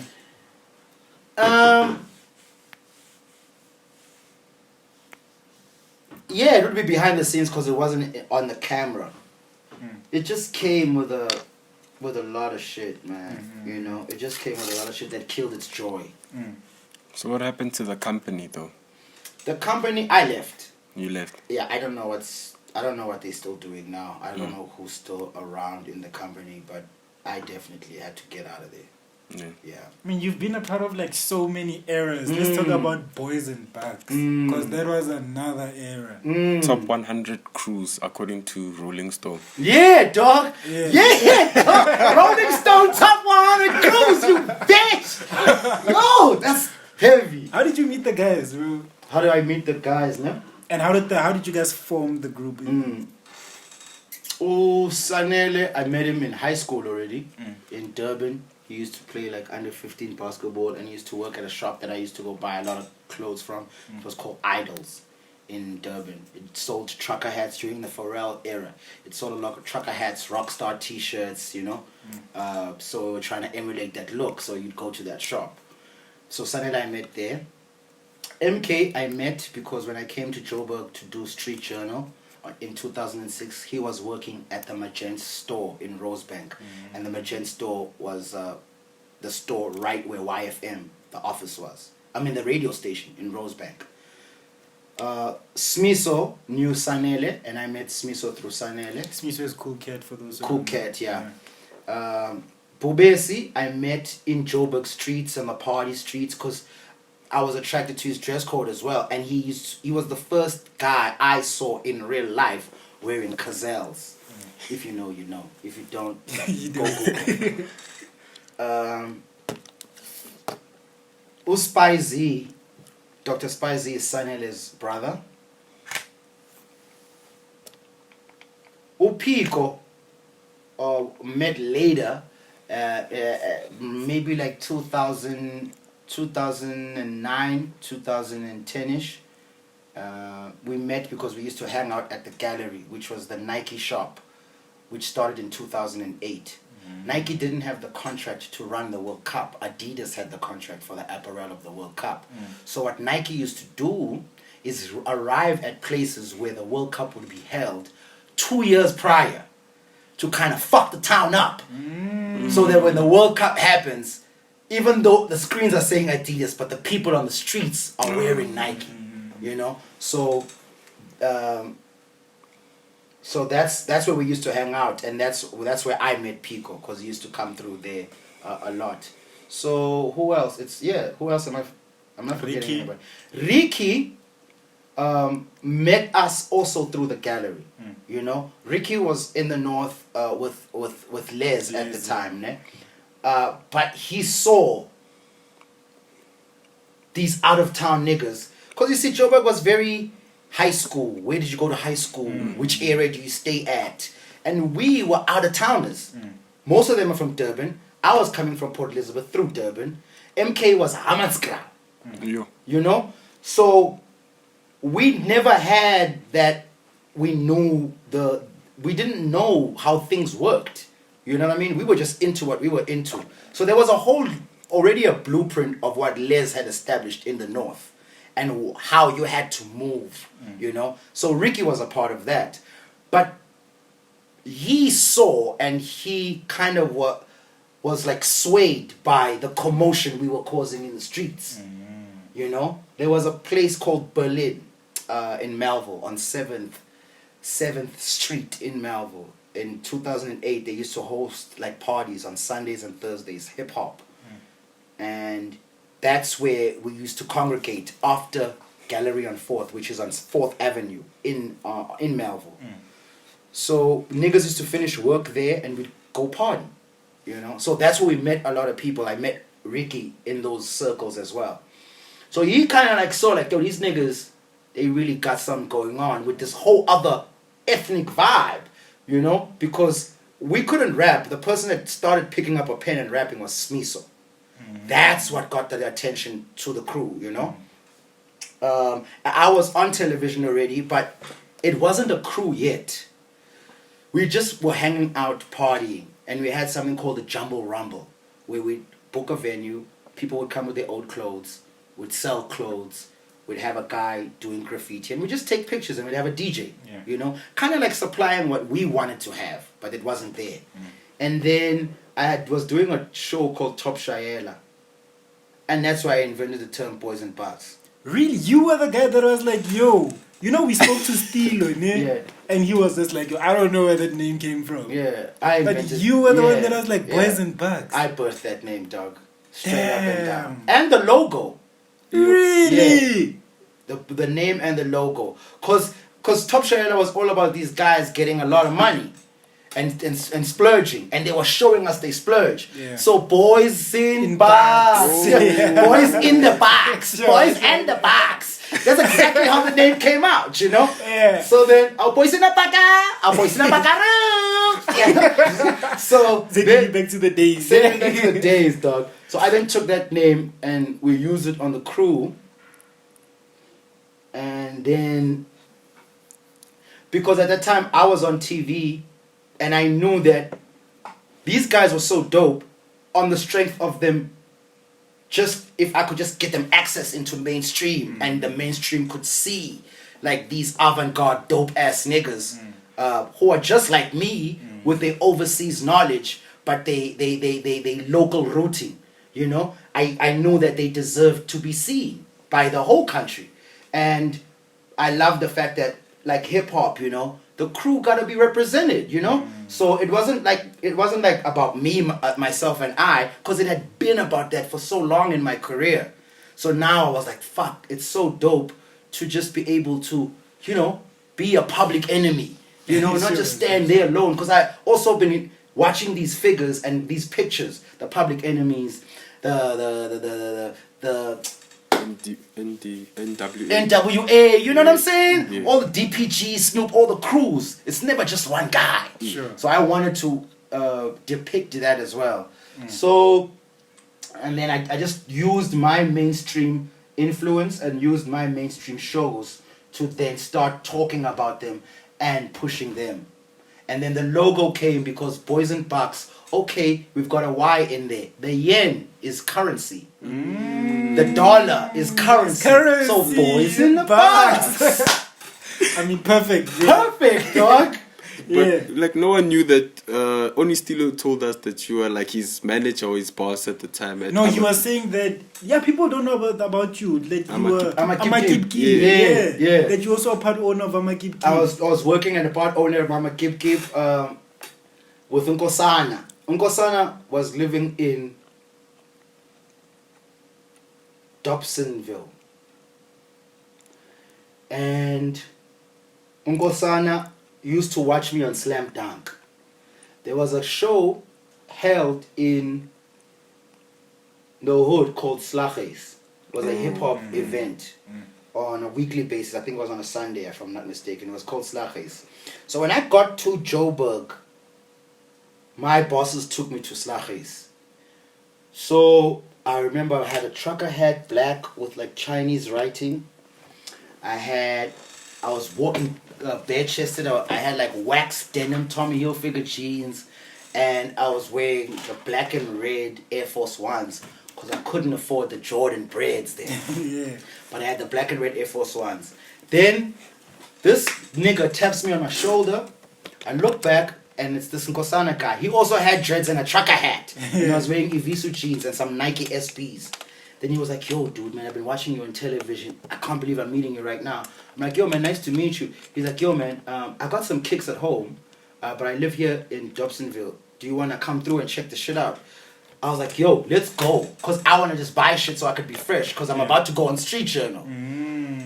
So Kosana shows me some Nikes. I buy like 2 pairs from him. And then he showed me a bathing ape shoe, which I had been seeing on Pharrell on the internet. And I'm like, fuck, where did you get this? He's like, yo, I travel to China now and again. I didn't know people like this shoe. I'm like, dog, this is the next shit. So then he came with a lot more shoes. This is like right when you drop it like it's hot was dropping. When Pharrell says, see these ice cubes, see these ice creams. He was coming back with the bathing ape and the ice cream and the babe gear. So I would wear it on Street Journal. Then I said to myself, look, we need to make this available to people.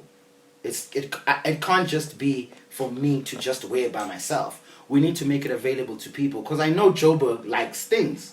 So then the literal blueprint of not opening up a shop but actually setting up a cart because it's less rent.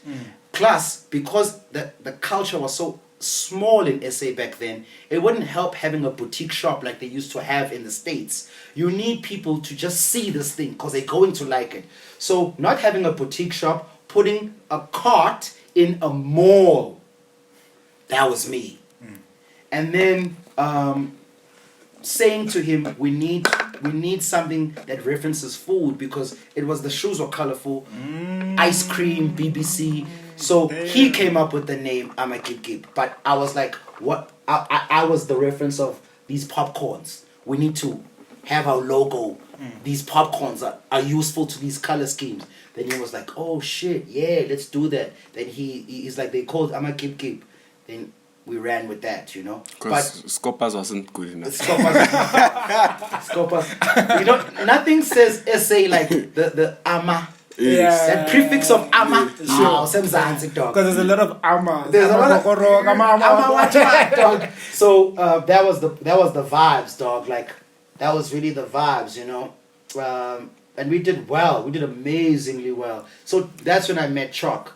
14 years old, he got the job at Amakip. And that's when I really saw this kid. He just always wanted it.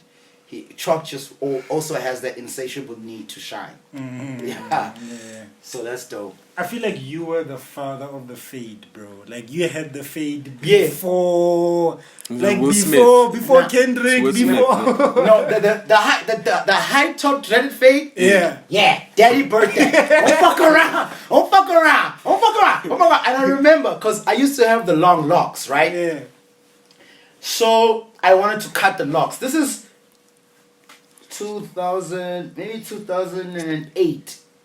It was during Street Journal. So 2007. Now I had done the show with the long locks. Now I was like, I need the next phase of my look. Then I cut them with the scissors. Like I just cut them on the sides, you know, and at the top. It wasn't really looking that fresh, but it was something. But it was looking like a DIY, you know, a DIY. Sorry, guys. And then I started doing the proper clippers and whatever, and then it started off small, and then I started just seeing everybody just, and I've never said it. I've never been like, yo. I just kept quiet, you know. It's you the first person to allow me. Whoa, you and Rebecca. Rebecca. No, I'm the dreaded one. Rebecca is the combed one. I knew I couldn't do the combed one. I was like, the combed one is already taken. You know? I had to do the dreaded one because I just wanted also to look clean but still keep the rough edge, you know. And I won't lie, dog. Like I did see like it happening throughout the whole country, like. Yeah. And still today, like it's a standard. And when you have it dreaded fade, if you want to look proper but still, it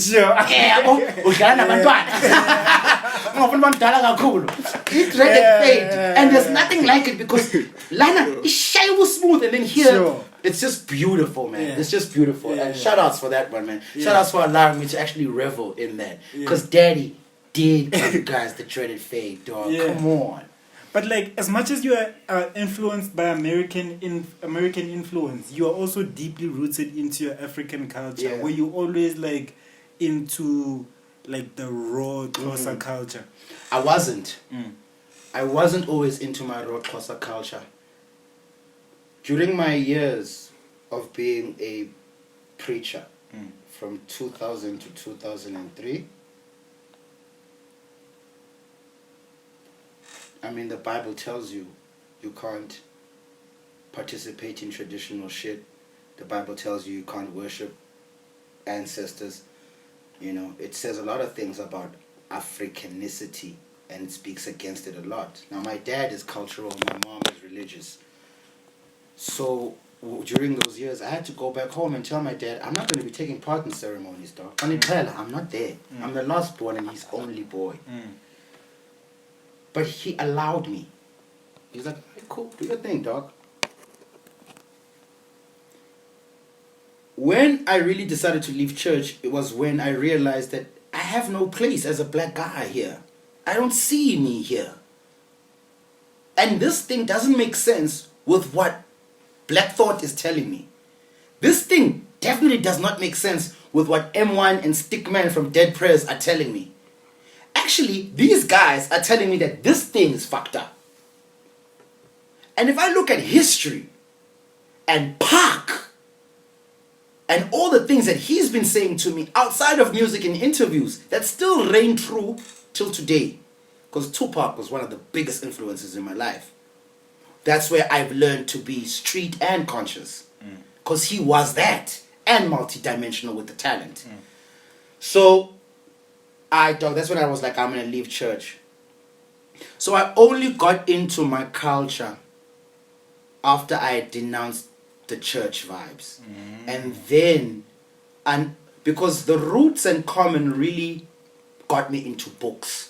When I realized that like Water for Chocolate was a book, when I realized that half or all the Roots albums are books, the album titles, they're all books. I didn't know that. So then I started learning about African history and African culture. And then I had my son. Then I realized that I've spent 30 odd years just putting in and ingesting American knowledge. I can tell you when the first Jordan was released. I can tell you where Biggie lived. But I can't tell you about my grandfather. That fucked me up. You know? So that was a whole... It happened later. I wasn't always like this, but I had to turn to be like this because it was the only way I knew I was going to find salvation. Everything else that I knew was temporary. Everything else I knew could disappear. And everything else I knew I can't pass down to my kid. you know. So I needed knowledge that I could pass down to my kid. Yeah. And that was the big call in coming back to culture. Do you feel like you had to go through that religion phase though for you to deeply connect with your roots as an African? Definitely. Yeah, definitely had to go through that religious phase. Definitely had to go through the Americanization phase to be able to find myself back here again. I definitely had to do that, you know. It wasn't easy. It's way easier now, and it was crazy. It's crazy that you ask these questions because I used to battle, dog, like in my room, thinking, because I'd never had an example that was like me. I never had someone who was so deep in American culture and practiced the African culture. So I always felt like I had to be one of the other. I didn't know I could be both. And that's another thing. When you see a problem, you probably are going to have to provide that solution. Whenever you find a problem, whenever you see a gap, you're the one that has to fill it. So I decided, it's not around because everyone else couldn't make the step that is in front of you now. They also ran away from it. Now you're here. Are you going to follow them or are you going to carve a new road so that the kids coming after you can realize that they can wear their Jordans and they can wear their beads? I like that, bro. Showcase. I honestly love that. Showcase, Ocham. Thanks, my nigga. Yeah. I feel like that's enough for now. I gotta talk about... Oh, wait. Yeah. Jonathan D. Yeah. I wanted to ask you about Jonathan D. Yeah. Like, what are you doing with them? Yeah. Yeah, what's your role? My role at Jonathan D is basically... I'm their marketer, man, you know. Really? The shoe was the shoe, right? And I saw the shoe on the gram. I was like, fuck, this is dope. But it wasn't being pushed in the way that I thought and I knew it could be pushed for it to be the product that it could be. I definitely saw it as something that could have the cult following of a sneaker. So after seeing the shoe, without talking to their people, I took a picture of it on the gram and I posted it on my profile. And I was like, Jonathan D, you have my attention here. Then we end up talking on DM, only to find out that the guy that's designing these shoes and is at the helm of designing a Jonathan D, his name is Dale, goes by the name Monica of Dead Streak on the gram. He used to make clothes back in the day that I used to buy because I've always been an avid buyer of South African gear. Yeah. So I could wear it on TV before it was a thing. So I used to buy a lot of this guy's gear, and he was also at Fila at once upon a time. He worked at Fila. And then he was doing the Jonathan D thing. So we talk on the phone. I'm like, yo, man, I could do a lot for the shoe. He's like, what? I'm like, yeah. He's like, well, I didn't know you're going to be into it because I know you're a sneaker guy. I'm like, yeah, I'm growing up now and I want to kind of change my aesthetic. And this shoe fits the mold perfectly. But also, I just feel like I can blow it up in getting it to have that sneaker following. He's like, let's go. He's like, what's it going to take? I'm like, send me a couple of pairs and let's see. He sent me the first couple of designs. I did 1, 2, 3, 4 shoots with them. And in 2 months, it was like, you know, right now niggas are wearing those combos, tagging me and Jonathan D. And it was an exercise in pop culture for me again, you know. So I really have... They had a great shoe. They have great designs. But in terms of giving the shoe a story, giving the shoe a face, I'm good at giving products a soul. That's what I do with channels. Sure. Did that with Vuzu, you know. Like because I inject so much of myself into things, you know. So I definitely am proud of what we've done, and we've got a whole lot more coming for you guys. So shout outs to everybody that's been supporting as well. And also what I love about the Jonathan D campaign is when I told Jonathan D that we don't want to use famous people. You know, I don't want to use that blueprint. It's been done. Like, the real thing that matters after 14 years of this game are the people on the road and the streets and on the ground. So when we capture them, fuck the famous people. You know, let's capture those people on the ground, and that's what's happened. And the famous people have now adopted it because the people on the ground are running with it so much. So shout outs to everybody that's supporting out there, man. I mean, there's like a great combination, yeah. Yeah. I mean, we did talk a lot about your life, but the one part that I feel like we didn't touch on is like the darkest times in your life. Like, what would you say is the darkest times, and how did you get through such a situation? The darkest times in my life, my brother, there was a time when I had everything, and I stopped challenging myself. I stopped thinking that what I wanted to do was possible. And I was vibrating very low. I was eating bad. I was looking bad. I was drinking. I never liked clubs, but I ended up spending so much of my time in clubs. I never liked them. Even as a young kid, I didn't understand why people liked clubs so much. Because when I was young, I always had constructive shit to do. When I got to Joburg, the limelight, the TV, the fame, the clothes, and I always used to make excuses of some, because I buy so much clothes, I used to say to myself, well, I can't buy all these clothes and stay home. People gotta see me. People gotta see me wearing this shit. So I used that as an excuse to stay out all the time. I lost myself so much, dog. I lost myself so much. I gave my soul to these clubs, undeserving women, bad situations that were never in my DNA. And those were the times, you know, where I'd miss radio shows. Like, there'd be a show tomorrow, I'd be drinking till 6 a.m. You know? Getting to the show late, getting to the show drunk. Those are the lowest times. Those are the times I think I disappointed myself again because I thought that I had reached what I wanted to achieve. And there was so much more to do. You know, there was so much more to do. And I kind of just... I hate it when I always feel like I'm an extraterrestrial. I hate it when I act human. And I feel like I acted human for a long time, and it fucked me up. It got people who are not good to me close to me. It got me in situations that were not. It got me into relationships that were not good. So I had to work to expel myself of those people and those energies. And now I'm getting back to where I know I should be. You know? That's me personally. You know what I'm saying? And yes, motherfucker, I am a Nasty C stan. You know what I'm saying? I am a mega stan. You know? It's never gonna change. And when I feel the need to say something, I will. Just like I've said something about an AKA or a Casper. I'm a Questa. I'm a fucking Questa stan.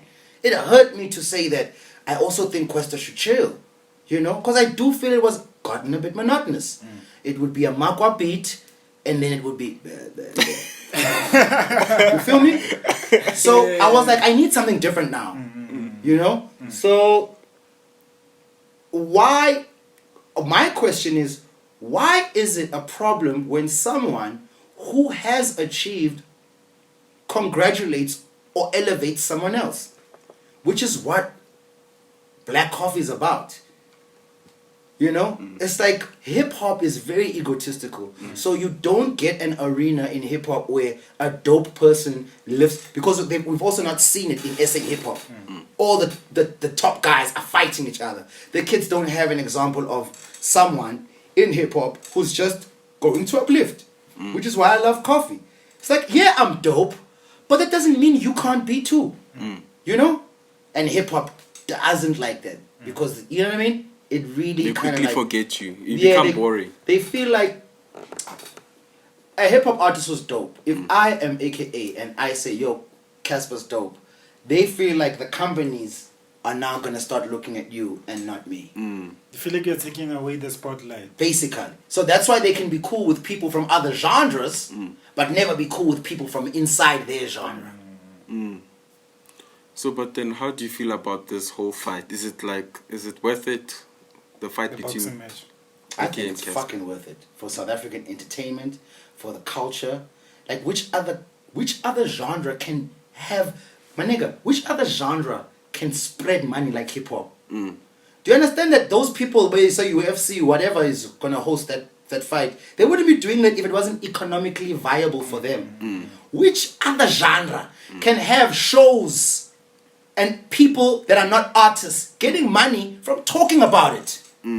Which other genre can have people just make clothes for that genre? Only hip hop, dog. Now there's a whole fight, my nigga. Airtime, Yeah. advertisement time, Yeah. apparel. Okay. One is Reebok, one is whomever. Oh, what was Reebok? But I'm just saying clothing, seats. I mean, the economical viability of this thing is no other genre can do this. This is like a Rumble in the Jungle with Muhammad Ali, and then, you know, and the hype around it. So we also, like, in entertainment wise, we there, dog. This is like American standard entertainment, dog. I'm not gonna lie. So yeah, the fight is worth it, and money wise for both the parties, whoever wins or loses is fine. They're both walking away with good bags. You understand? So in my personal spiritual outlook, it's not my cup of tea. But in my entertainment bag, it's the bag. You understand what I'm saying? Let's talk about your show on Slick On Live, Yeah. Catching Waves. Yes, sir. How did that come about? I was pretty tired of the content I was doing on television. And I had missed the content I was doing on Street Journal. And I knew that, you see, television is so crazy, dog, that people don't realize how commanding television is and how it puts them under spells.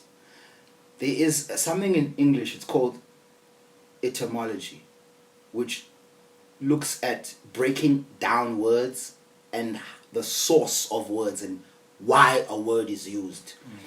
So the etymology of broadcasting is, the casting is about casting spells. So through television, they casting spells. Broadcasting is because you can be in a station and do like one thing, but the camera gets it to a broad audience. So when you look at it from that etymological aspect of whatever we're watching on television, they are busy casting spells over our lives. That's why, dog, it's not a secret that we push reality shows, then all of a sudden every girl is the same. You push a cream cartel, then every boy is the same. Because it's spells being cast on your lives. They get influenced. Influenced, but you're thinking it's entertainment, but it's actually getting into you. So when I realized that, I was like, fuck. There's too much of one spell being cast. I need to cast the other spell for my people. And I just wanted to do something that was similar to Street Journal in showing the genius of black minds, whether they were mainstream or not. Whether they were, because I just felt like we had been focusing on musicians too much. So that's why every kid wants to be a musician. So I wanted to show black genius, and I wanted to tell the blueprint story of how niggas started from ideas to manifestation, and talk to niggas in their highest levels. Because after my years in the game, I had known everybody who's at their highest level of all sorts of disciplines. But when sitting with them, I'm like, fuck, I get so much from chatting with Laduma. I'm so mad that the average 16-year-old can't get to this conversation, you know? So Catching Waves was my way of bringing the info and the knowledge and the outlook, a different outlook, to the youth again. And how it happened was, I pitched television, they didn't want it, because they like it's niche. Okay, cool. Then I went to Slicker, I said, yo, you concentrating on music already. I don't want to tamper with your music space. But this music is accompanied by lifestyle. this lifestyle is accompanied by some geniuses that create things for this lifestyle. So let me talk to these geniuses and just have a lifestyle show for you, where this music audience could learn other things that are related to what they love, and what, because you already have people coming to your page, then they'll just trickle over to mine. But I'm not going to stay in your music gap. I'll be doing something that is auxiliary to music and is a byproduct of music, which is culture. So that's what Catching Waves is about. And you know, we've gotten some great reviews, we've gotten some help from corporates, and the crazy thing is then television came back and they were like, can we have some shows on television? Crazy, bro. You TV know what, people are just, you know what I'm saying, don't know dog? what they shameful, want. dog. That's crazy. So that's how that came about. And it's, for me, I'm happy because I don't know what I would be doing if I wasn't doing all of that. I would be dying inside, you know. And sometimes that's the thing. You don't need to get paid now, but pursue your shit. Write your story, bro, and write often. Don't be like, I posted once today. That's fine. Wait, I'll wait for tomorrow. Okay. Yeah. No, like, Put also it this Instagram squares, you guys treat them like they fucking gold. They just a square, my nigga. Like, go in, write. Do your thing and edit as you see fit. But don't sit there idly when you've got things to do and places to go. Don't sit there and procrastinate. Don't sit there and not make it happen. Because there are people that are haunted by dreams. I'm that kind of a person. If I got something on my chest and on my mind, I gotta say it or I gotta do it. Otherwise I start getting sick. For real.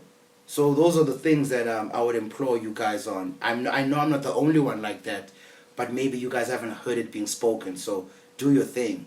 That's also why I loved you, and when I interviewed you, like, that's why I interviewed you. It's like, can't believe this kid is actually doing it. And now to see where you are, dog, you know, it's dope. Thank you so much, bro. I would like to speak on the fun side of things. Life being a father, you know. Yeah. How's it treating you? Life being a father is quite challenging, but more happy than I thought it would be. My son doesn't live with me. He lives with his mom in Durban because I'm out here trying to get this cash so I can pay them bills for him. But we have a great relationship, you know. His name is Nonhle. I named him. Just giving the respects to water. The earth is 70% water. The body is 70% water. He was swimming in his mom's stomach in water. So that's why I gave him that name. And he's taught me to get a grip of myself. He's taught me to, like, without having to tell me, just the fact that he's there made me get serious about me. Made me get serious about my habits, because I cannot tell him something that I'm not practicing. Yabo? So just that alone, he's a very sensitive boy, very smart boy, very perceptive boy, very sweet boy, and I've got amazing hopes for him, and I just want to be there to make sure that I allow him to reach his fullest potential. Fullest potential, Autiam, fullest potential, and more and that fullest potential more in a character way than in a achievement job way.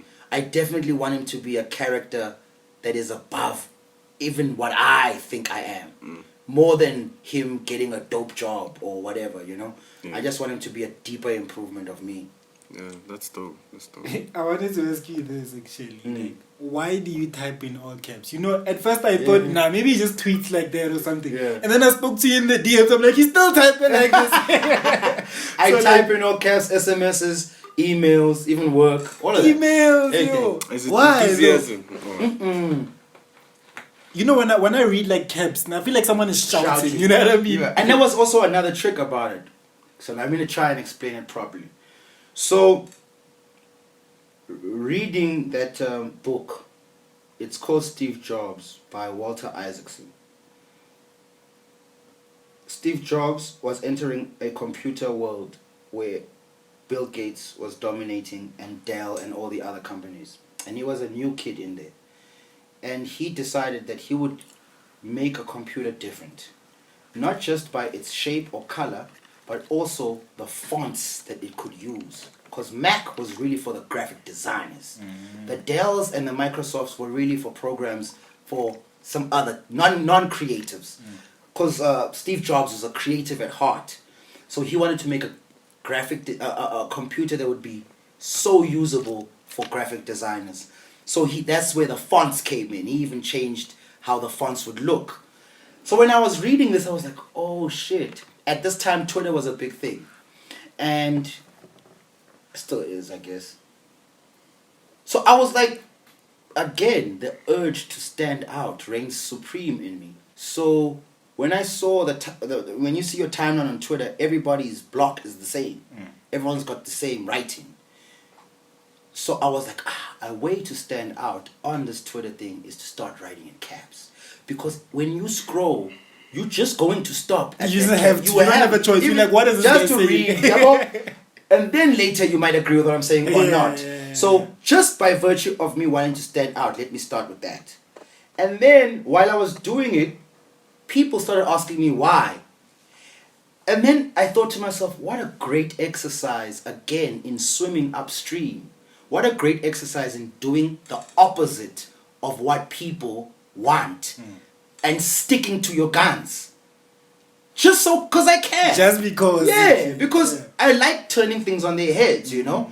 So it was like, oh shit, this is dope. Like, a weak person would probably feel the need to write properly.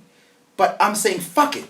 I like that about me. So let me grow this side of me. Sure. So when then the kids that followed me started writing in caps, which then proved that everything is an idea. COVID was an idea. Countries were ideas. Flags were ideas. This camera was an idea. Everything in the world, currency, these are ideas. These are not things that come from the source. And these are not, it's not set in stone that things must be this way. But our minds and our notions make things become so concrete and so real when they're actually not. So it was a great exercise for me in that. And that's why I started writing in caps, and I still do. But now I've maybe if I have a long thing to write, I'll write in small letters. If I have respect to pay, I'll write in small letters. But it was a great exercise in standing out and being different that later turned into fuck you to a system, that later turned into a rebellious fuck you to a system can turn into a movement by the way that people or kids that followed me adopted it as well. Till today, you know, and they even tell me in my DMs, like I'll see it and they'll be like, yo, I also started writing in caps. I'm like, oh shit, this is crazy. And this is how churches started. This is how schools started. It was a nigga going, I want to do this. Then sticking to it. Then someone goes, I want to join it. Yeah, that will join you. Yeah.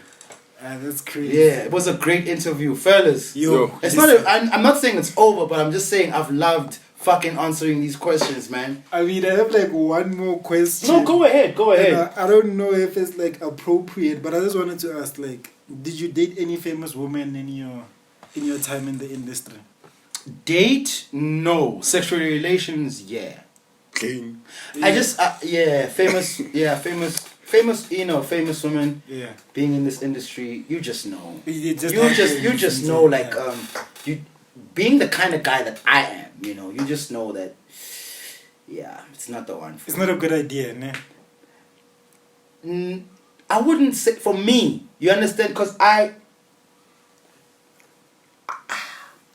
But like they say, it's advisable to have a woman which has as much to lose as you, because she won't, mess things up. But when you say to lose, what do you mean? I mean, like image, they'll respect themselves because those things don't matter to me. Like no, I mean like not for them per se. Like for example, in relations to them. Let me cut you short. Was why I'm saying, like, so you're looking at it from a famous woman point of view, and you think that something to lose means public opinion, but that thing doesn't matter. A woman with something to lose is a woman who doesn't want to lose themselves, not their career. You understand what I'm saying? Yeah. So I'm not attracted to a woman's career or whatever. I'm attracted to a woman's self-worth. half your famous women don't have self-worth. Yeah. Their self-worth is because they're famous. Take away the gram, take away their hair, take away the makeup, ask them to be that confident in themselves, we might find a problem there.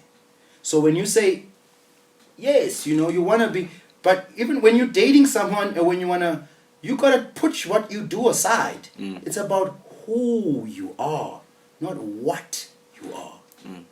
And with famous women, they never leave the arena of what they are. So I could never date a famous woman. Because 24/7, it's all about what they are. It's hard to have conversations with them on who they are. Because some of them really don't know. All they know is that I've got 1.6 million followers. I gotta wake up and get beat up with the makeup. I gotta wear a belt and a bag and a heel. And that's it. You know? So I'm not saying that they don't have the ability to know themselves, but the most famous women that I've met, they don't take that time to know themselves. The game means too much to them. No. Also with men, there's a lot of famous dudes where the game means too much to them. Life doesn't mean as much to them. They are married to the game first. They are married to the game. Then life is secondary. I love life. And because of that, I want to bring life into the game. I don't want to take the game and make it my life. That's the problem with hanging out with famous people. Like that don't have their bearings right. You know? And because of how quickly we've gotten into the money and success, it's easy to get on that road. It's easy to get into that trap, you know? So, I mean, yeah, I've had some famous ladies, but I never wanted to date or marry a famous woman. Yeah. No, I definitely wanted to date them, but I never wanted to marry them. Yeah. Cool. Yeah. Oh no, me, I'm nice. Yeah, me, I'm nice. Yeah. That was a lot. That was was a lot, really man. dope, bro.